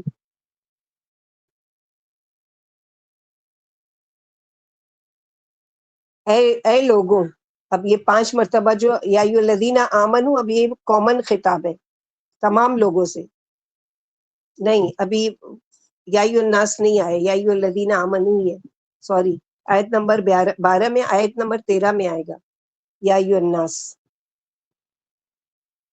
تو یہاں پر جو بتایا گیا کہ یعنی مسلمان کو بدگمانیاں نہیں کرنی چاہیے اور بیوی بچوں سے، عزیز و اقارب سے خواہ بدگمان نہیں ہونا چاہیے، ان پر الزام نہیں رکھنا چاہیے اور ان کی طرف سے خوف و دہشت نہیں رکھنی چاہیے، کیونکہ بعض بدگمانی گناہ کا سبب بن جاتی ہے، اس لیے اکثر بدگمانیوں سے بچتے رہو تاکہ احتیاط مد نظر رہے۔ عمر رضی اللہ عنہ کہتے ہیں جہاں تک ہو سکے مسلمان کی بات کو اچھائی اور خیرخواہی پر محمول کرنا چاہیے۔ ابن عمر رضی اللہ عنہ کہتے ہیں میں نے نبی صلی اللہ علیہ وسلم کو کعبے کا طواف کرتے ہوئے اور یہ کہتے ہوئے دیکھا، اے گھر، اے اللہ کا گھر، تو کتنا صاف اور ستھرا اور پاک ہے، کیسی پیاری تیری خوشبو ہے، کیسی تیری تو عظمت والا ہے اور کس قدر بڑی حرمت والا ہے۔ اس کی قسم جس کے ہاتھ میں محمد صلی اللہ علیہ وسلم کی جان ہے، مومن کی حرمت اس کے مال و جان کی حرمت اور اس کے ساتھ اچھا گمان کرنا اللہ کے نزدیک تیری حرمت سے کہیں بڑھ کر ہے۔ جیسے کہ دوسری جگہ حدیث میں آتا ہے کہ بدگمانی سے بچتے رہو، کیونکہ بدگمانی بڑی جھوٹی بات ہے، قرید نہ کرو، یعنی کسی کی ٹوہ میں مت لگو، کسی کے پیچھے مت پڑ جاؤ کوئی چیز کو جاننے کے لیے، بھید نہ ٹٹولے، ایک دوسرے کی بزرگی حاصل کرنے کی کوشش نہ کرو، ایک دوسرے سے حسد و بغض نہ رکھو اور ایک دوسرے سے منہ مت پھلاؤ اور اللہ کے بندے بھائی بھائی بن کر رہو۔ پھر فرمایا کہ ایک دوسرے کے عیب نہ ٹٹولو اور نہ قرید کرو۔ تجسس کا استعمال برائی کے موقع پر ہوتا ہے، اسی سے جاسوسی بھی بنی ہے، یعنی جاسوس جو دشمن کے حالات معلوم کرنے کے لیے روانہ کیا جاتا ہے۔ تو یہ اگر جنگ میں ہے تو یہ جاسوسی جائز ہے، لیکن بلا وجہ کسی کے ٹو میں لگنا اور کسی کے پیچھے پڑ جانا تو یہ چیز منع کی گئی ہے۔ تو یہاں پر جو بتایا گیا ہے کہ کیونکہ بعض گمان گناہ ہوتے ہیں، ایمان والوں کو بہت زیادہ گمان کرنے کو کہا، سے بچنے کو کہا جا رہا ہے۔ گمان کیا ہے کہ کسی کے بارے میں رائے رکھنا، سوچنا، خیال کرنا، فرمایا کہ بہت زیادہ گمان سے بچو۔ کون سا گمان خیال بار بار آتا ہے جو برا ہوتا ہے، کیونکہ ایسا گمان گناہ ہوتا ہے، جیسے کہ بخاری کی حدیث میں ایاکم والظن، یعنی بچو تم گمان کرنے سے، یعنی برے گمان سے بچو۔ گمان کی ایک قسم ہے بدگمانی، مگر ہے جائز۔ مثلا ایک شخص کھلم کھلا برا کام کر رہا ہے تو اس کے بارے میں اچھا گمان کیسے رکھا جا سکتا ہے کہ یعنی وہ برا شخص ہے اور ہم اس کے بارے میں اچھا گمان رکھیں۔ ولا تجسسوا ولا یغتب بعضکم بعضا، اب آگے ایسی باتیں بتائی جا رہی ہیں جو گمان کو اور بڑھاوا دیتی ہیں۔ اور تجسس نہ کرو، تجسس کیا ہے؟ کسی کی خاص برائی، کوتاہی، کمی، کمزوری کی ٹو میں لگے رہنا، کہ اس کو کوئی پوائنٹ لے کر اس کو بدنام کیا جائے۔ ایسا گمان حقیقت میں گناہ کی بات کو کچھ نہیں ہے مگر معمولی سی غلطی کو بڑا بنا کر پیش کرنا۔ تو ایسی بدگمانی جو دلیل کے بغیر ہو وہ گناہ ہے۔ کسی کی چھپی باتوں کے پیچھے نہ پڑو، جیسے پڑوسی بعض پڑوسیوں کے بارے میں، وہ کب گئی، وہ کب آئی، کہاں گئی تھی، کس سے مل رہی ہے، کیا کر رہی ہے، تو تجسس اچھا بھی ہو سکتا ہے کہ نئی نئی ریسرچ کرو، ایجادات کرو، تو وہ اچھا تجسس ہے. اور اسی طرح سے انسانیت کی خدمت کرنے کے لیے اپنے کان، آنکھ، دل کا استعمال کرنا، ان سب چیزوں کے بارے میں سوال کیا جائے گا، ان کا استعمال کہاں کہاں کیا تھا. جیسے کہ ایک روایت میں ہے کہ جس نے کسی کے چھپے عیب پر پردہ ڈال دیا، گویا اس نے زندہ گاڑی ہوئی بچی کو موت سے بچا لیا. نبی صلی اللہ علیہ وسلم نے فرمایا، اے لوگوں جو زبان سے ایمان لائے ہو مگر ابھی تمہارے دلوں میں ایمان نہیں اترا ہے، مسلمانوں کے پوشیدہ حالات کی کھوج میں نہ لگا کرو، کیونکہ جو شخص مسلمانوں کے عیب کھوجنے کے درپے ہوگا، اللہ تعالیٰ اس کے عیب کے پیچھے پڑ جائیں گے، اور جس کے عیبوں کے پیچھے اللہ تعالیٰ ہو جائے، اللہ اس کو اس کے گھر میں ہی رسوا کر کے چھوڑتے ہیں. اس کو بدنام ہونے کے لیے باہر نکلنے کی بھی ضرورت نہیں ہے، گھر بیٹھے ہی اس کو بدنامی مل رہی ہے. ایک چیز ہو سکتی ہے کہ کسی کی کہیں شادی کرنا ہے، کسی کے ساتھ کوئی کاروبار کرنا ہے، تو اس صورت میں اگر انسان کچھ حالات سے تحقیق کرے تو یہ تجسس میں نہیں آتا. تجسس میں کیا ہے، جو حرام ہے مگر یہ کام بھی حدود میں رہتے ہوئے کیا جائے گا. جیسے کہ فاطمہ بنت قیس کا آتا ہے کہ جب ان کے لیے 2 پیغامات آئے 2 شخصوں کے، کہ یعنی شادی کے لیے، نکاح کے لیے، تو وہ اللہ کے رسول صلی اللہ علیہ وسلم کے پاس آتی ہیں اور کہتی ہے، یا رسول اللہ میرے پاس یہ 2 لوگوں کے پیغام آئے ہیں، آپ کے صحابی ہیں دونوں، آپ بتائیے. تو نام ابھی فی الحال تو نہیں یاد آ رہا ہے ان لوگ دونوں کا. تو کہا کہ ایک جو ہے وہ بہت غریب ہے، یعنی ہے تو بڑے اچھے نیک انسان اور بہت اچھے وہ ہیں لیکن غریب ہے، اور ایک ہے جو وہ ہے تو مالدار لیکن اپنی عورتوں کو مارتے ہیں، یعنی پہلے بھی بیویاں ہیں، ان کو مارتے پیٹتے ہیں اور وہ کرتے ہیں. تو اس طرح سے اللہ کے نبی صلی اللہ علیہ وسلم نے کوئی غیبت نہیں کی. اگر کسی سے پوچھا جائے، جیسے ہمارے لیے اپنی بیٹی بیٹے کی شادی کے لیے تو انکوائری کرتے ہیں نا ہم لوگ، کیسے لوگ ہیں، کیا ہیں، تو یہ تجسس نہیں ہے. تجسس کیا ہے، کسی سے کوئی مطلب نہیں ہے، زبردستی کسی کے تو میں لگ جانا، کسی کے پیچھے پڑ جانا. تو اس چیز سے یہاں پر منع کیا جا رہا ہے. تو یہاں جو بتایا گیا، اور غیبت کو دیکھیں گے بعد میں، ابھی تجسس پر ہم لوگوں کی باتیں ہو رہی ہیں. یہاں ظن سے اجتناب کرنے بچنے کے لیے کہا جا رہا ہے. ظن کا لفظ شک اور یقین کے لیے بھی آتا ہے، نہیں اپوزٹ ورڈز کے لیے بھی ظن کا لفظ استعمال ہوتا ہے. یہاں پر جو مراد ہے وہ کیا ہے، بدگمانی. یہاں جو کہا جا رہا ہے ظن، وہ کیا ہے، بدگمانی. نہیں تو ظن دونوں معنی میں آتا ہے، اپوزٹ ورڈز کے لیے بھی آتا ہے، کبھی شک کے لیے بھی آتا ہے اور کبھی یقین کے لیے بھی آتا ہے.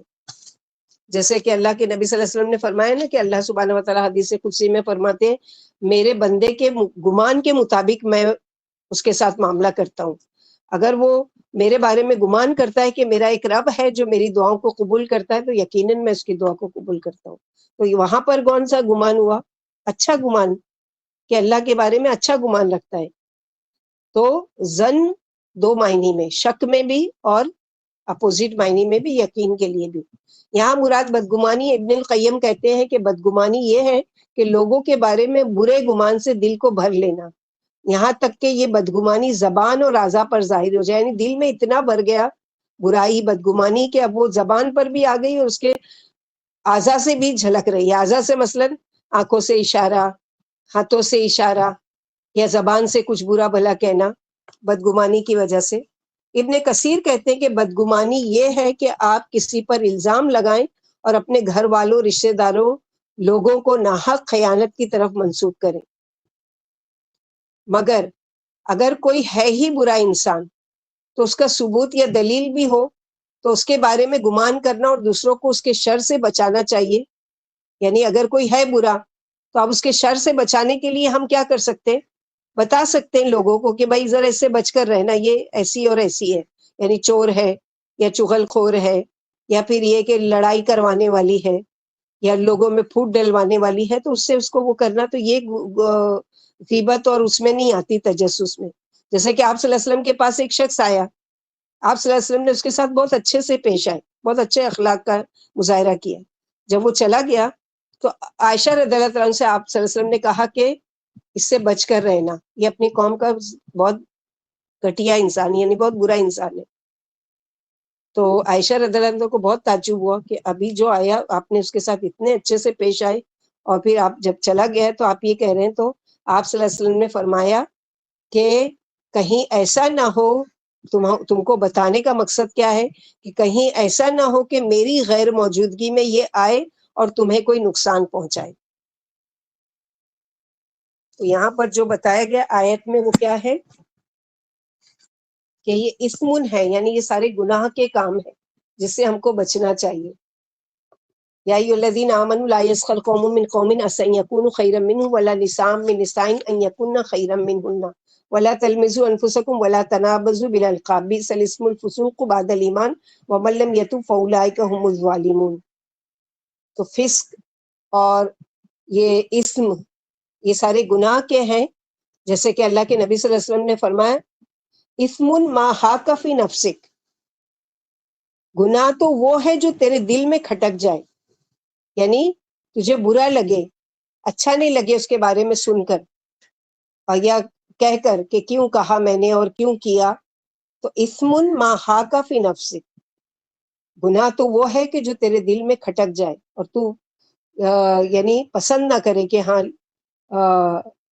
یعنی لوگوں میں اس طرح کی میرے بارے میں بات ہو یا وہ, یہ اسم ہے. فلا تجسسوا, ابن الجوزی کہتے کہ مفسرین کے نزدیک تجسس سے مراد مسلمان کے عیبوں کے پیچھے لگنا اور ان کی پردے کے پیچھے کی چیزوں میں ٹو لگانا. جیسے کہ ہم لوگوں نے حدیث یاد کی ہے, کون سی حدیث یہاں کوٹ کریں گے؟ قال رسول اللہ صلی اللہ علیہ وسلم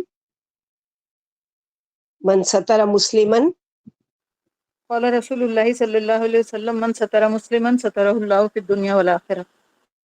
اللہ کے نبی صلی اللہ علیہ وسلم نے فرمایا کہ جو کسی مسلمان کی پردہ پوشی کرے گا اللہ تعالیٰ دنیا اور آخرت میں اس کی پردہ پوشی. ابھی پڑھے نا ہم لوگوں نے حدیث کہ پھر اللہ تعالیٰ اس کے پیچھے ایسے لگ جائیں گے, اس کے گھر میں اس کو بدنام کریں گے, یعنی اس کو کہیں جا کر وہ کرنے کی ضرورت نہیں پڑے گی, گھر میں ہی اس کے کوئی لگ جائیں گے ایسے کہ جو اس کے وہ کریں گے.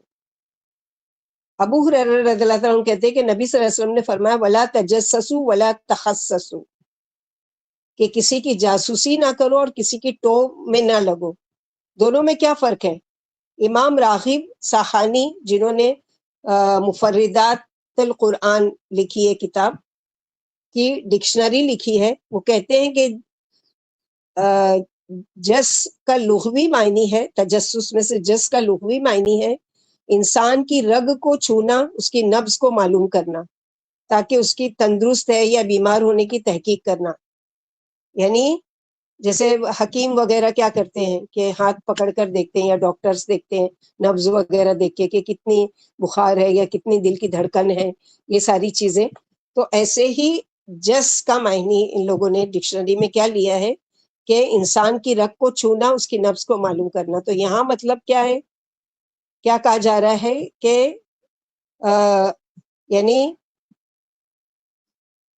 اس طرح کی تجسسی کرنا جیسے کسی کے پیچھے پڑ جانا, مثلا کوئی کہاں جا رہا ہے, کوئی کہاں سے آ رہا ہے, کوئی کیا کماتا ہے اور کیا کھاتا ہے اور کب سوتا ہے, کب اٹھتا ہے, کہاں جاتا ہے, یہ ساری چیزیں.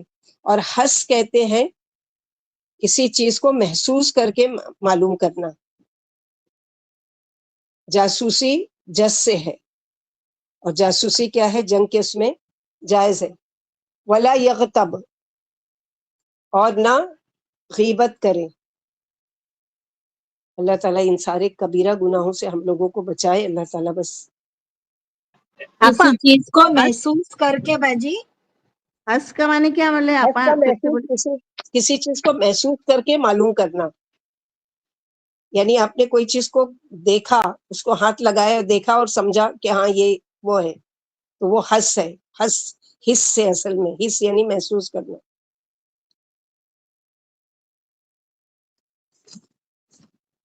تو یہاں پر جو بتایا گیا ہے کہ غیبت ولا یغتب میں کیا آتا ہے کہ پھر فرمایا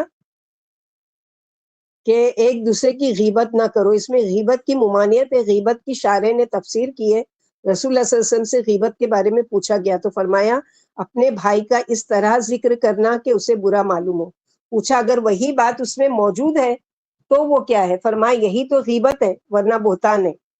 عائشہ صدیقہ فرماتی ہے میں نے نبی صلی اللہ علیہ وسلم سے ایک مرتبہ کہا کہ صفیہ بنت ہویئی چھوٹے قد کی تھی، تو آپ صلی اللہ علیہ وسلم سے ایک مرتبہ کہا، ظاہر ہے کہ انسان تھے یہ سارے بھی، اور جو سوکنیں ہوتی ہیں آپس میں ان کی جیلسی ویسے بھی ہوتی ہے، تو ایک مرتبہ کسی بات میں آپ صلی اللہ علیہ وسلم نے صفیہ بنت ہویئی کی تعریف کی، تو اس کے بارے میں اس کے بدلے میں عائشہ رضی اللہ عنہا نے کیا کہا کہ آپ اس کے لیے کہہ رہے ہیں، وہ تو ایسی اور ویسی یعنی ٹھنگنی ہے، اشارہ کیا کہ قد میں چھوٹی ہے. آپ صلی اللہ علیہ وسلم نے فرمایا اللہ کی قسم تو نے ایسی بات کہی اگر اسے دریا میں ڈال دیا جائے تو اس کا پانی کڑوا ہو جائے. اور غیبت کیا ہے؟ بالاتفاق حرام ہے، کبیرہ گناہوں میں سے، اس سے کوئی صورت مستثنا نہیں ہے، یعنی کوئی بھی یہ نہیں بول سکتا کہ یہ جائز ہے اور یہ غیبت جائز اور یہ غیبت ناجائز ہے، نہیں، تمام صورت میں غیبت حرام ہے. ہاں وہ صورت جائز ہے جس میں مصلحت راجحہ موجود ہے، جیسے راویوں پر جرح و تعدیل یا ہمدردی اور خیر خواہی کے موقع پر، جیسے کہ آپ نے ایک فاجر و فاسق کے بارے میں فرمایا کہ وہ بدترین آدمی ہے، اور آپ نے فاطمہ بنت قیس سے فرمایا جب ان پر معاویہ اور ابو جہم نے پیام ڈالا، بھی ہم لوگوں نے کیا تھا نا، تو وہ دو صحابی کون سے تھے؟ فاطمہ بن قیس کو اپنا پیغام بھیجنے والے کہ معاویہ اور ابو جہم. تو آپ صلی اللہ علیہ وسلم نے کیا فرمایا کہ معاویہ تو فقیر و کلاش ہے اور ابو جہم کے کندھے سے لاٹھی اترتی نہیں ہے، یعنی عورتوں کو مارنے والے ہیں. یہاں فاطمہ رضی اللہ عنہ کے ساتھ محض خیر خواہی مد نظر تھی. اب تم سوچ لو کہ تمہارے لیے کون سا شخص صحیح ہوگا. اور بھی جو معاملات ان جیسے ہوں ان میں تو رخصت ہے، باقی ہر طرح کی غیبت سخت حرام ہے جس کے بارے میں سخت وعید آئی ہے. اسی وجہ سے غیبت کو اللہ نے یہاں پر کیا کہا ہے کہ مردہ بھائی کے گوشت کھانے سے تشبیہ دی ہے. فرمایا کیا اپنے مردہ بھائی کا گوشت کھانا تم پسند کرتے ہو؟ پھر فرمایا تمہیں تو اس سے گھن آئے گی، یعنی جس طرح مردہ بھائی کے گوشت کھانے سے طبعی طور پر گھن آتی ہے، اسی طرح غیبت سے شرعی طور پر گھن کرو، کیونکہ اس کی سزا سے زیادہ سخت ہے. اس مثال سے غیبت سے نفرت دلانا اور اس سے بچنے کی ترغیب مقصود ہے. پھر فرمایا کہ اللہ سے ڈر جاؤ، یعنی اس سے ڈر کر اس کے احکام بجا لاؤ، ممانعتوں سے باز آ جاؤ اور ہر بات میں اسی کے حکم کی کا خیال رکھو. یاد رکھو اللہ توبہ قبول کرنے والے اور بڑے مہربان ہیں، یعنی جو اس سے توبہ کرے وہ اس کی توبہ قبول کرنے والے ہیں، اور جو اس کے پاس لوٹ آئے اس پر بھروسہ کرے اللہ اس پر بڑے مہربان ہیں. نبی صلی اللہ علیہ وسلم نے فرمایا جس نے منافق کے مقابلے میں جو غیبت کر رہا تھا مومن کی حمایت کی، قیامت کے دن اللہ اس کے پاس ایک فرشتہ بھیجیں گے جو اس کا گوشت جہنم کی آگ سے بچائے گا. اور جس نے کسی مومن پر الزام لگایا جس سے اس کو ذلیل کرنا چاہتا تھا، اللہ اس کو پلسرات پر روک لیں گے جب تک کہ وہ بدلہ نہیں لے لے. جو شخص کسی مسلمان کی کسی جگہ توہین کرے جس سے اس کی آبرو ریزی ہوتی ہو، اللہ اسے ایسی جگہ رسوا کریں گے جہاں اس کو اپنی حمایت و آخرت محبوب ہوگی. اور جو کسی مسلمان کی اس جگہ حمایت کرے گا جہاں اس کی عزت میں فرق آ رہا ہو اور آبرو ریزی کی جا رہی ہو، اللہ ضرور اس کی ایسی جگہ مدد فرمائیں گے جہاں اس کی اپنی مدد کی ضرورت ہوگی. جیسا ابھی ہم لوگوں نے پڑھا نا کہ ایک مسلمان پر 6 باتوں میں وہ ہے، اس میں سے ایک یہ ہے کہ جہاں اگر اس کی وہ ہو رہی ہے تحقیر کی جا رہی ہے تو وہاں اس کا دفاع کیا جائے، یعنی اس کی غیبت ہو رہی ہے تو اس کے بارے میں وہ کہا. جیسے کہ جنگ تبوک میں جو صحابی 3 جو تھے پیچھے رہ گئے تھے، تو ان میں سے اللہ کے نبی صلی اللہ علیہ وسلم نے فرمایا کہ یعنی کہ وہ کہاں ہیں، تو ایک صحابی نے کہا کہ پورے حدیث کا مفہوم میں بتا رہی ہوں کہ انہوں نے کہا کہ وہ تو آرام سے ہے، مطلب اپنے گھر میں بیٹھ کے اور عیش کر رہے ہیں. اور یہ تو عبداللہ بن مسعود نے فوراً ان کا دفاع کیا ان کی غیر موجودگی میں کہ نہیں اللہ کے رسول صلی اللہ علیہ وسلم میں جانتا ہوں وہ بہت اچھے آدمی ہے، اور وہ کبھی وہ نہیں کسی سستی یا کاہلی کی وجہ سے یا کوئی اور وجہ ہو سکتی جس کی وجہ سے وہ پیچھے رہ گئے. ولا یغتب، غیبت کا لفظ غیب سے ہے، کسی چیز کا آنکھ سے پوشیدہ ہونا، اور اصطلاحی معنی میں کسی کی غیر موجودگی میں اس کی وہ برائی کا ذکر کرنا جو اس میں موجود ہے. حسن بصری کہتے ہیں غیبت کی 3 قسمیں ہیں. نمبر 1 غیبت، نمبر 2 جھوٹ، نمبر 3 بہتان. تینوں ہی غیبت کی قسمیں، لیکن تینوں میں کیا فرق ہے دیکھتے ہیں. غیبت کیا ہے کہ تم اپنے بھائی کے بارے میں وہ بات کہو جو اس میں پائی جاتی ہے. جھوٹ کیا ہے کہ اس کے بارے میں وہ بات کرو جو کسی کے ذریعے سے تمہیں پہنچی ہو اور تم کو حقیقت کا علم ہی نہیں ہے. یعنی بس آپ نے سنا کسی نے اس کے بارے میں یہ اور یہ کہا اور آپ نے یقین کر لیا، تو یہ جھوٹ ہے، جبکہ اس میں وہ چیز ہے ہی نہیں. بہتان کیا ہے کہ تم کسی دوسرے کے بارے میں وہ بات کرو جو اس میں پائی ہی نہیں جاتی. تو یہ کیا کیا تم نے؟ بہتان لگایا. تو یہ غیبت کی 3 قسمیں ہیں جو کہ منع کی گئی ہے، کہ ناپسندیدہ ہے. کہ حسن بصری کہتے ہیں کہ غیبت کی یہ 3 قسمیں ہیں. تو یہ ساری چیزیں جو ہیں ہم لوگوں کو سکھائی جا رہی ہے، کس لیے؟ ادب و آداب کے طریقے. کہ ایک معاشرے میں اگر ہر ایک اپنی اس طرح سے اصلاح کر لے گا تو کیا ہوگا کہ ایک ایک فرد اگر سدھرنا شروع ہو جائے گا، اسلامی طریقے پر آ جائے گا، تو کیا ہے، پوری کی پوری قوم سدھر جائے گی نا. لیکن ہم لوگ کیا کرتے ہیں، اپنے اندر نہیں دیکھتے ہیں کہ میرے اندر یہ اور یہ چیز ہے. ہم کیا کرتے ہیں، ابھی ہم لوگ جو سن رہے ہیں نا، دماغوں میں بہت ساری شکلیں، بہت سارے لوگ، بہت سارے لوگوں کے نام ہمارے دماغ میں. ہاں ہاں، وہ یہ جو بولا جا رہا ہے نا، یہ وہ ایسی ہے. یہ جو بول رہے ہیں نا، ہاں وہ تو ایسی ہے. میں کیسی ہوں یہ دیکھنا ہے ہم کو. ہم نے اپنی اصلاح کر لی جو ہم لوگوں میں کی ٹو میں لگ گئے، فلاں ایسی ہے، فلاں ایسی ہے اور فلاں ایسی ہے. اور کیوں اپنی نیکیاں، جیسے کسی نے کہا کہ نا کہ غیبت کرنا ایسا ہے کہ جیسے کہ آپ نے اپنا ATM کارڈ اس کے ہاتھ میں دے دیا، کیا وہ جتنی چاہے اس میں سے رقم نکال لے. آپ نے اس کو پاسورڈ بھی بتا دیا، OTP بھی بتا دیا، اور ہاتھ میں نمبر بھی دے دیا اس کا ATM کارڈ کا. اب وہ جتنا بھی چاہے. تو ایسے ہی آپ کے اعمال نامے سے ڈیڈکٹ ہونے لگ جاتے ہیں نیکیاں اس کے نام اعمال میں. تو کتنا نقصان ہے، اور کتنا کہیں ایسا نہ ہو کہ ہم یہ کام کر رہے ہیں ارادی طور پر اور غیر ارادی طور پر، اور معلوم پڑا کہ قیامت کے دن خالی ہاتھ کھڑے ہوئے، کچھ بھی ہمارے ہاتھ میں نہیں، غیبت کر کے. اور پھر بھی لوگ کھڑے ہوئے ہیں کہ ہاں ہماری غیبت. تو یہاں پر اگر ہو بھی جائے تو سزا کتنی بڑی ہے کہ ہم میں سے تو کوئی بھی نہیں یہ کرے گا. کہ کیا کرنا پڑے گا اس کے لیے، کہ اس سے جا کر بتانا پڑے گا کہ تمہاری پیٹھ پیچھے میں نے تمہارے، وہ بعض لوگ کتنے دلیر ہوتے ہیں، میں تو اس کے منہ پر بھی بول سکتی ہوں، میں کیا ڈرتی ہوں اس سے؟ تو جاؤ بولو. بول نہیں سکتے، اگر بول سکتے تو تم پیچھے پیچھے کیوں بول رہے؟ تو یہ ساری چیزوں سے اللہ تعالیٰ ہم سب کی حفاظت کرے. ہم سب میں یہ چیز موجود ہے. اللہ تعالیٰ ہم سب کی حفاظت کرے اور ہم سب کی اصلاح کرے کہ قرآن پڑھنے والے ڈرے اللہ تعالیٰ سے اور اس طرح کے گناہوں سے بچے. اب ہم نے کسی کی مثلا غیبت کی اور وہ دنیا سے جا چکے، اب کیا کریں؟ اب تو کوئی معافی کا ذریعہ نہیں کہ اس سے معافی مانگے. تو اب اس کی طرف سے کچھ نہ کچھ صدقہ کرے اس نیت سے کہ اس کے بدلے میں اللہ تعالیٰ اس کی مغفرت کر دے، اس کے درجات بلند کر دے، اس کے گناہوں کو معاف کر دے. اور اس طرح سے ہو سکتا ہے، کیونکہ یہ چیز کیا ہے، اب اللہ کی مشیت پر ہے کہ یغفر لمن یشاء ویعذب من یشاء. ہو سکتا ہے کہ اس نیکی کی وجہ سے اللہ تعالیٰ ہماری اس گناہ کو معاف کر دے، اس سے توبہ کر لیں، اس سے بچ جائے. یہ ساری اخلاق کی چیزیں ہم لوگوں کو سکھائی گئی، اور اللہ کرے کہ ہم لوگوں کے اس میں اس چیز کو ہم لوگ وہ کریں.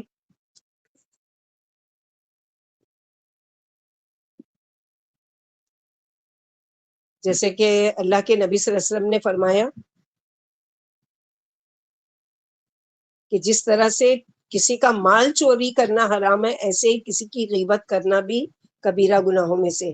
نبی صلی اللہ علیہ وسلم نے فرمایا تم جانتے ہو اللہ کے نزدیک سب سے بڑا سود کیا ہے؟ کسی کی عزت و آبرو کو حلال سمجھنا.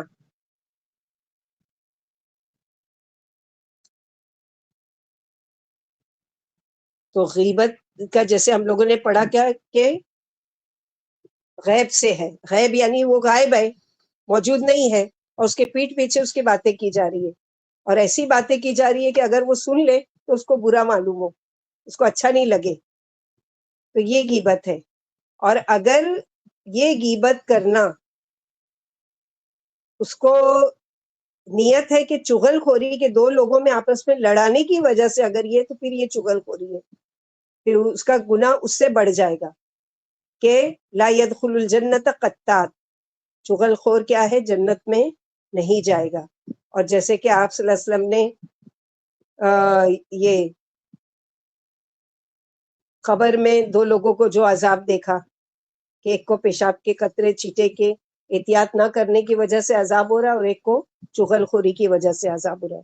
اللہم اغفر لنا من عذابک، اللہم انا اعوذ بک من عذاب القبر۔ واتقوا اللہ، یہ سارے کام کرنے سے پہلے اللہ سے ڈرو۔ ان اللہ تواب الرحیم، بے شک اللہ خوب توبہ قبول کرنے والے، رحم کرنے والے ہیں۔ اب تک جو کچھ ہوا سچے دل سے توبہ کرے اور آئندہ نہ کرنے کا عہد کرے۔ کہ میرے کانوں نے یہ آیتیں سن لیے، کئی مرتبہ ہم لوگ قرآن ختم کر چکے ہیں نا، دورے قرآن سے بھی گزرے ہیں، تلاوت قرآن بھی روز ہوتی ہے اور وہ کرتے ہیں، لیکن کبھی ان چیزوں پر غور کیے کہ یہ ساری چیزیں ہماری عادتوں میں سے چھوڑنا چاہیے، ان کی وجہ سے ہماری پکڑ بھی ہو سکتی ہے، اللہ تعالیٰ کی ناراضگی کا بھی سبب ہو سکتا ہے۔ آگے کی آیت ہے آیت نمبر 13، یا ایھا الناس انا خلقناکم من ذکر و انثی وجعلناکم شعوبا وقبائل لتعارفوا ان اکرمکم عند اللہ اتقاکم ان اللہ علیم خبیر۔ اے لوگوں جو ایمان لائے، بے شک ہم نے پیدا کیا تم کو ایک مرد اور ایک عورت سے۔ یہاں سے انسانیت کی ابتدا بتائی گئی کہ خود پر غور تو کرو کہ تم ہو کون۔ کسی خاص برادری یا نسب یا خاندان کے بڑا ہونے سے کوئی بڑا نہیں بن سکتا اگر ان کے اعمال اچھے نہیں ہیں، اور بنایا تم کو قبیلوں میں اور قوموں میں محض پہچان کے لیے، بڑائی جتانے کے لیے نہیں کہ میں شیخ خاندان سے ہوں اور ہم تو خان خاندان سے ہیں اور ہمارا سرنیم تو خاندان ہے، ہم تو خان میں ہی شادی کرتے ہیں، یہ اس لیے نہیں ہے بلکہ پہچان کے لیے۔ لتعارفوا، مثلا کسی کا نام جیسے مریم ہے تو کوئی بڑائی کی بات نہیں اگر وہ مریم علیہ السلام کی طرف اپنا نام منسوب کر رہی ہے جبکہ اعمال اس کے جیسے نہیں ہیں۔ اگرچہ یہ ایک نیک عورت کا نام ہے تو نیکی کے نام سے نہیں ہے، کام سے ہوتی ہے نیکی۔ یہ سب نام پہچان کے لیے تاکہ آسانی سے پہچانے جائے۔ ان اکرمکم عند اللہ اتقاکم، بڑائی کس میں ہے؟ بے شک تم میں سب سے زیادہ عزت والا وہ ہے جو تم میں سب سے زیادہ پرہیزگار ہے۔ بے شک اللہ علم والے اور خوب خبر رکھنے والے ہیں۔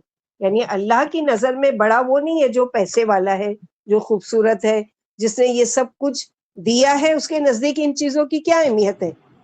اللہ کے نزدیک عزت کا معیار تقویٰ ہے۔ شکلوں میں کیا یعنی یہ کرتے کمپٹیشن کرتے ہیں، نیکیوں میں کیا کمپٹیشن کرو، یہ اللہ کو پسند ہے۔ کرنا ہے تو کس میں ہے؟ فاستبقوا الخیرات، نیکیوں میں دوڑ لگاؤ۔ وسارعوا الی مغفرۃ من ربکم وجنۃ عرضها السماوات والارض اعدت للمتقین۔ کسی کی اگر عزت کرو تو کیا کرو؟ اس کی تقویٰ کی بنیاد پر، اس کے نہیں، اس لیے نہیں اس کی عزت افزائی ہونا چاہیے کہ وہ بڑے پیسے والا ہے، وہ بڑے اسٹیٹس والا ہے، یا بڑی خوبصورت لگتی ہے، یا بڑی ایکٹریس ہے، اور یہ ہے تو اس کی نہیں۔ بلال حبشی، حبش کے رہنے والے، ان کے شکل و صورت کے بارے میں آتا ہے کہ کالے رنگ کے تھے، ناک چپٹی تھی، قد کے چھوٹے تھے، لیکن ابو بکر صدیق اور عمر رضی اللہ تعالیٰ عنہ جو بڑے صحابہ میں، کبار صحابہ میں سے ہیں، وہ کیا کہہ کر پکار کرتے تھے؟ ہمارے سیدنا بلال رضی اللہ تعالیٰ عنہ ہیں کون؟ وہ غلام تھے، اور خود ابو بکر صدیق نے ان کو آزاد کرایا تھا، لیکن کس لقب سے؟ کہ سیدنا بلال، ہمارے سردار بلال۔ تو اللہ نے لوگوں کو ایک ہی شخص سے پیدا کیا، پھر اس سے اس کی بیوی پیدا کی، یعنی آدم سے حوا کو، اور آدم و حوا سے ساری دنیا کو پیدا کیا۔ شعوب قبائل سے عام ہے، قبائل کے بعد فصائل، عشائر، امائر اور افخاذ ہیں، یعنی یہ الگ الگ اسٹیپ بائی اسٹیپ قبیلوں کے وہ ہے۔ نبی صلی اللہ علیہ وسلم نے فرمایا نسبوں کا اتنا علم سیکھ لو کہ صلہ رحمی کر سکو، کیونکہ صلہ رحمی کرنے سے لوگ تم سے محبت کرنے لگیں گے، تمہارے مال میں خیر و برکت ہوگی اور لوگوں میں تمہارا ذکر خیر ہوگا۔ پھر فرمایا کہ حسب و نصب دنیاوی دھندے ہیں، یہ اللہ کے یہاں کام آنے والے نہیں ہیں، وہاں تو تقوی اور دینداری کی پوچھ ہوگی یعنی تم میں سے تقوی میں کون سا افضل ہے؟ رسول اللہ صلی اللہ علیہ وسلم سے پوچھا گیا زیادہ عزت والا کون ہے؟ فرمایا اللہ کے نزدیک زیادہ عزت والا زیادہ تقوی والا ہے۔ صحابہ نے کہا ہم یہ نہیں پوچھ رہے ہیں۔ فرمایا پھر زیادہ عزت والے یوسف علیہ السلام ہیں جو اللہ کے نبی کے بیٹے ہیں، اللہ کے نبی کے پوتے ہیں اور اللہ کے نبی کے پڑ پوتے ہیں۔ بولے یہ بھی سوال نہیں کیا جا رہا ہے۔ تو پوچھا پھر تو کہا اچھا عرب کے بارے میں آپ پوچھ رہے ہیں؟ بولے ہاں۔ فرمایا جو جاہلیت میں بہتر تھے وہ اسلام میں بھی بہتر ہے، بشرط یہ کہ سمجھ پیدا کریں۔ یعنی اگر وہ جاہلیت کے دور میں اچھے تھے اور اسلام میں بھی بہتر ہے، تقوی والے ہیں، اللہ سے ڈرنے والے ہیں، تو بہتر ہے، بشرط یہ کہ سمجھ بوجھ پیدا کریں۔ اللہ تمہاری صورتیں اور مال نہیں دیکھتے۔ لا ينظر اللہ صورکم و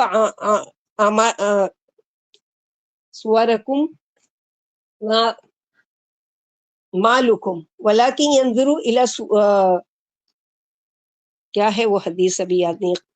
لا ينظر اللہ الى صورکم وما اموالکم ولکن ينظر الى اعمالکم۔ کہ اللہ سبحانہ و تعالیٰ تمہاری صورتوں اور تمہارے مالوں کی طرف نہیں دیکھتے، اللہ تعالیٰ تو تمہارے جو اعمال ہیں اس کی طرف دیکھتے ہیں۔ آپ صلی اللہ علیہ وسلم نے ابو ذر رضی اللہ عنہ سے فرمایا دیکھو تم کسی گورے یا کالے سے بہتر نہیں ہو، ہاں اگر تقوی میں بڑھ کر ہو تو بہتر ہے۔ مسلمان بھائی بھائی ہے، تقوی کے علاوہ کسی کو کسی پر فضیلت نہیں ہے۔ یعنی جس نے جیسا تقوی اختیار کیا وہ اس سے آگے بڑھ گیا، بس یہ چیز ہے۔ لیکن کوئی مالدار ہے، کوئی غریب ہے، کوئی مسکین ہے، کوئی وہ ہے، کوئی زیادہ پیسے والا ہے، یہ اللہ کے نزدیک کوئی بڑی بات نہیں ہے۔ تم سب آدم کی اولاد ہو، آدم علیہ السلام مٹی سے پیدا کیے گئے، باپ دادا پر فخر کرنے والے فخر کرنے سے باز آ جائیں، ورنہ اللہ کے نزدیک ریت کے ٹیلوں سے بھی زیادہ بے وقت ہو جاؤ گے۔ عائشہ رضی اللہ عنہ کہتی ہے رسول اللہ صلی اللہ علیہ وسلم کو دنیا کی کوئی چیز یا کوئی شخص اچھا معلوم نہیں ہوتا تھا علاوہ متقین کے، یعنی آپ کو تقوی والا شخص سب سے زیادہ پسند تھا۔ پھر فرمایا اللہ تمہیں خوب جانتے ہیں اور تمہارے کاموں سے خوب واقف ہیں، جسے چاہتے ہیں گمراہ کرتے ہیں اور جسے چاہتے ہیں ہدایت دیتے ہیں۔ تو ہدایت کی توفیق عطا فرماتے ہیں، وہ جسے چاہے عذاب دے اور جس پر چاہے رحم فرمائے اور جس پر جس کو چاہے فضیلت دے۔ یہ تمام باتیں اس کے علم پر موقوف ہیں، یعنی علم غیب میں سے ہے کہ اللہ تعالیٰ کو پہلے سے ہی پتا تھا کہ یہ دنیا میں جائے گا، اس کے پاس ساری حجتیں آئیں گی، قرآن سے دلیلیں آئیں گی، اللہ کے نبی صلی اللہ علیہ وسلم کی باتیں آئیں گی، لیکن یہ ماننے والا نہیں ہے۔ یہ اللہ تعالیٰ کی جو کامل علم کی دلیل ہے کہ اللہ تعالیٰ کو فیوچر کا بھی حال معلوم ہے۔ آگے کی آیت میں فرمایا قالت الاعراب آمنا قل لم تؤمنوا ولكن قولوا اسلمنا ولما يدخل الايمان في قلوبكم وان تطيعوا الله ورسوله لا يلدكم من اعمالكم شيئا ان الله غفور رحيم۔ بدوی کہتے ہیں کہ ہم ایمان لائے، اشارہ ہے بنو خزیمہ اور بنو اسد کی طرف۔ اللہ تعالیٰ نے قبیلوں کا نام نہیں لیا، بس بدوی کہا، یہ غیبت نہیں ہے۔ اسی طرح اگر ہمیں کسی کا واقعہ، کوئی بات عبرت کے طور پر کسی کو بتانی ہے تو عام جملہ جس کا نام لیے بغیر، یعنی فلاں شخص ایسا اور ایسا ہے اور اس کو ایسی اور ایسی سزا ملی، نام کے بغیر، تو یہ غیبت نہیں ہوگی کیونکہ ایک کامن بات کی گئی ہے۔ قل لم تؤمنوا ولكن قولوا اسلمنا، ان سے کہو کہ تم ایمان نہیں لائے بلکہ یوں کہو کہ ہم اسلام لے آئے۔ جب اسلام میں بہت سی فتوحات ہوئیں تو بہت سے قبائل نے اسلام قبول کیا وقت کی ضرورت سمجھ کر، لیکن حقیقت میں انہوں نے شعوری طور پر اسلام قبول نہیں کیا تھا، چند فائدوں کے لیے ان لوگوں نے اسلام قبول کیا تھا۔ تو یہاں پر ان سے ہی ہے کہ تم تو صرف اسلام لائے، ایمان ابھی تمہارے دلوں میں داخل نہیں ہوا ہے۔ وَلَمَّا يَدْخُلِ الْإِيمَانَ فِي قُلُوبِ، ایمان ابھی تمہارے دلوں میں داخل نہیں ہوا ہے۔ اگر تم اطاعت کرو گے اللہ کی اور اس کے رسول کی تو وہ تمہارے اعمال میں کسی چیز کی کمی نہیں کریں گے۔ تو حقیقی ایمان کیا ہے کہ اللہ اور اس کے رسول کی اطاعت کرنا۔ کسی مسلمان گھرانے میں پیدا ہو کر مسلمان کہلانا، یہ تو یعنی مجبوری اور عادات کی بات ہے کہ آپ اس لیے مسلمانوں کے آپ پیدا ہو گئے ایک مسلمان کے گھر میں، نہیں، بلکہ اپنے آپ کو خوش قسمتی سمجھنا کہ اللہ کا شکر ہے کہ مجھے مسلمان گھرانے میں پیدا کیا۔ اب میں وہ علم حاصل کروں کہ اس مسلمان کے طریقے پر چلنے کا راستہ اصل میں کون سا ہے، اور کون سا وہ طریقہ ہے کہ جس کے ذریعے سے میں ایک اچھا مسلمان کہلاؤں.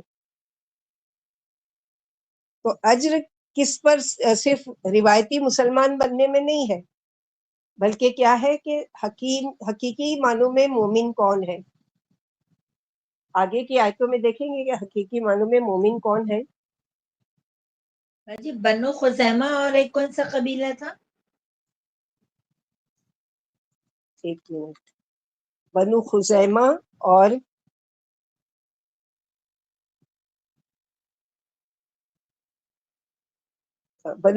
اور بنو اسد.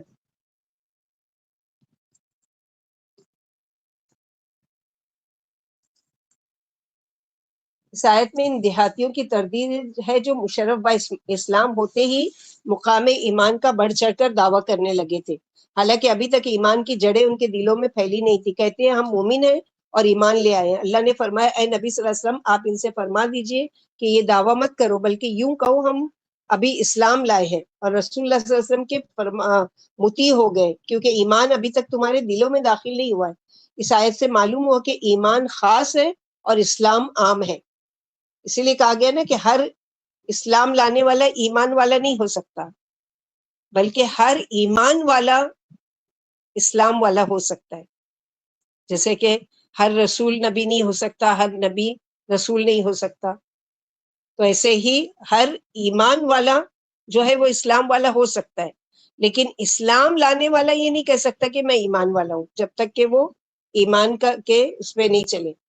یہی مذہب اہل سنت والجماعت کا ہے. جبریل علیہ السلام والی حدیث میں کہ ایمان کے خاص ہونے کو بتاتی ہے. جب انہوں نے آپ سے اسلام پر پھر ایمان اور پھر احسان کے بارے میں پوچھا تو جبریل علیہ السلام کی حدیث جبریل بہت مشہور ہے، عمر رضی اللہ تعالیٰ اس کے راوی ہیں، اور ایمان کے خاص ہونے کو بتاتی ہے جب انہوں نے آپ سے اسلام پھر ایمان اور پھر احسان کے بارے میں پوچھا.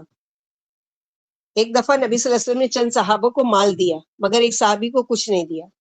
سعد رضی اللہ عنہ بولے یا رسول اللہ صلی اللہ علیہ وسلم آپ نے فلاں کو تو اتنا کچھ دیا لیکن فلاں کو تو کچھ بھی نہیں دیا، حالانکہ وہ بھی مومن ہے.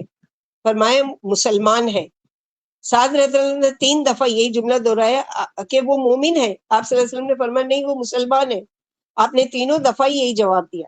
پھر فرمایا کہ میں بعض لوگوں کو اس ڈر سے کہ کہیں منہ کے بل آگ میں نہ گر جائے دیتا ہوں، اور جو مجھے زیادہ پیارا ہوتا ہے اسے چھوڑ دیتا ہوں.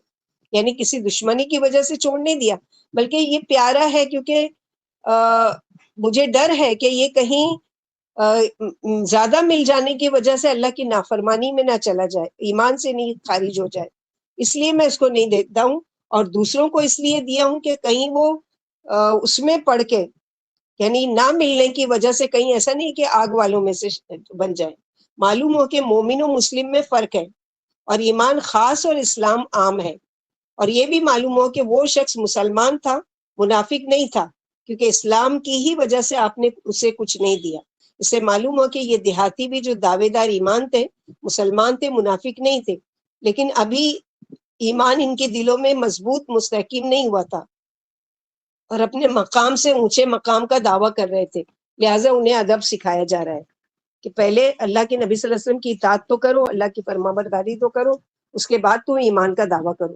پھر فرمایا اگر تم رسول اللہ صلی اللہ علیہ وسلم کے مطیع بن جاؤ گے تو تمہارے عملوں کے ثواب میں کمی نہیں کی جائے گی. جیسے کہ سورہ طور آیت نمبر 21 میں فرمایا وما التناہم من عملہم من شیء، یعنی ہم نے ان کے عملوں کا ثواب کچھ بھی نہیں گھٹایا. پھر فرمایا کہ توبہ کرنے والے اور رجوع کرنے والوں کے لیے اللہ غفور الرحیم ہے. تو کامل مومن کون ہے؟ یعنی کامل ایمان والے وہ ہیں جو اللہ پر اور اس کے رسول پر ایمان لا کر اس میں شک و شبے میں نہیں پڑتے اور نہ متزلزل ہوتے، یعنی ڈاواڈول نہیں ہوتے، بلکہ ایک ہی حالت پر جمے رہتے ہیں، یعنی خالص تصدیق پر جم جائیں. ان الذین قالوا ربنا اللہ ثم استقاموا، اور اللہ کی اطاعت و رضامندی میں اپنے نفیس مال اور اپنی جانیں قربان کر دیں. اگر ایسے لوگ ایمان کا دعویٰ کریں تو حق بجانب اور سچے ہیں. یہ ان دیہاتیوں کی طرح نہیں ہے جن کا ایمان صرف ظاہری کلمہ ہے. اسی لیے کہا گیا کہ مومنوں کی 3 قسمیں ہیں. نبی صلی اللہ علیہ وسلم نے فرمایا مومنوں کی 3 قسمیں ہیں. نمبر 1 اللہ اور اس کے رسول پر ایمان لا کر اس میں شک و شبہ نہ کرے اور اللہ کی راہ میں جان و مال کی قربانی پیش کرتے رہیں۔ نمبر 2، جن سے لوگ اپنے مال و جانوں کی طرف سے بے خوف رہیں۔ نمبر 3، جو لالچ اللہ کی وجہ سے چھوڑ دے، یعنی کوئی چیز کی لالچ اگر اس کو آ رہی ہے لیکن اللہ تعالیٰ کی رضا نہیں ہے اس میں، تو اس چیز کو چھوڑ دے، یہ بھی کیا ہے؟ مومن ہونے کی نشانی ہے۔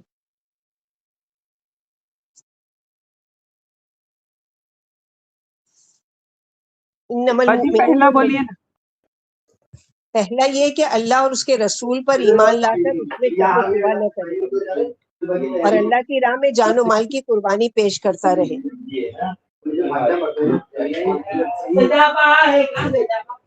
دوسرا یہ کہ جن سے لوگ اپنے مال و جانوں کی طرف سے بے خوف رہے، اور تیسرا ہے جو لالچ کی وجہ سے لالچ اللہ کی وجہ سے چھوڑ دے۔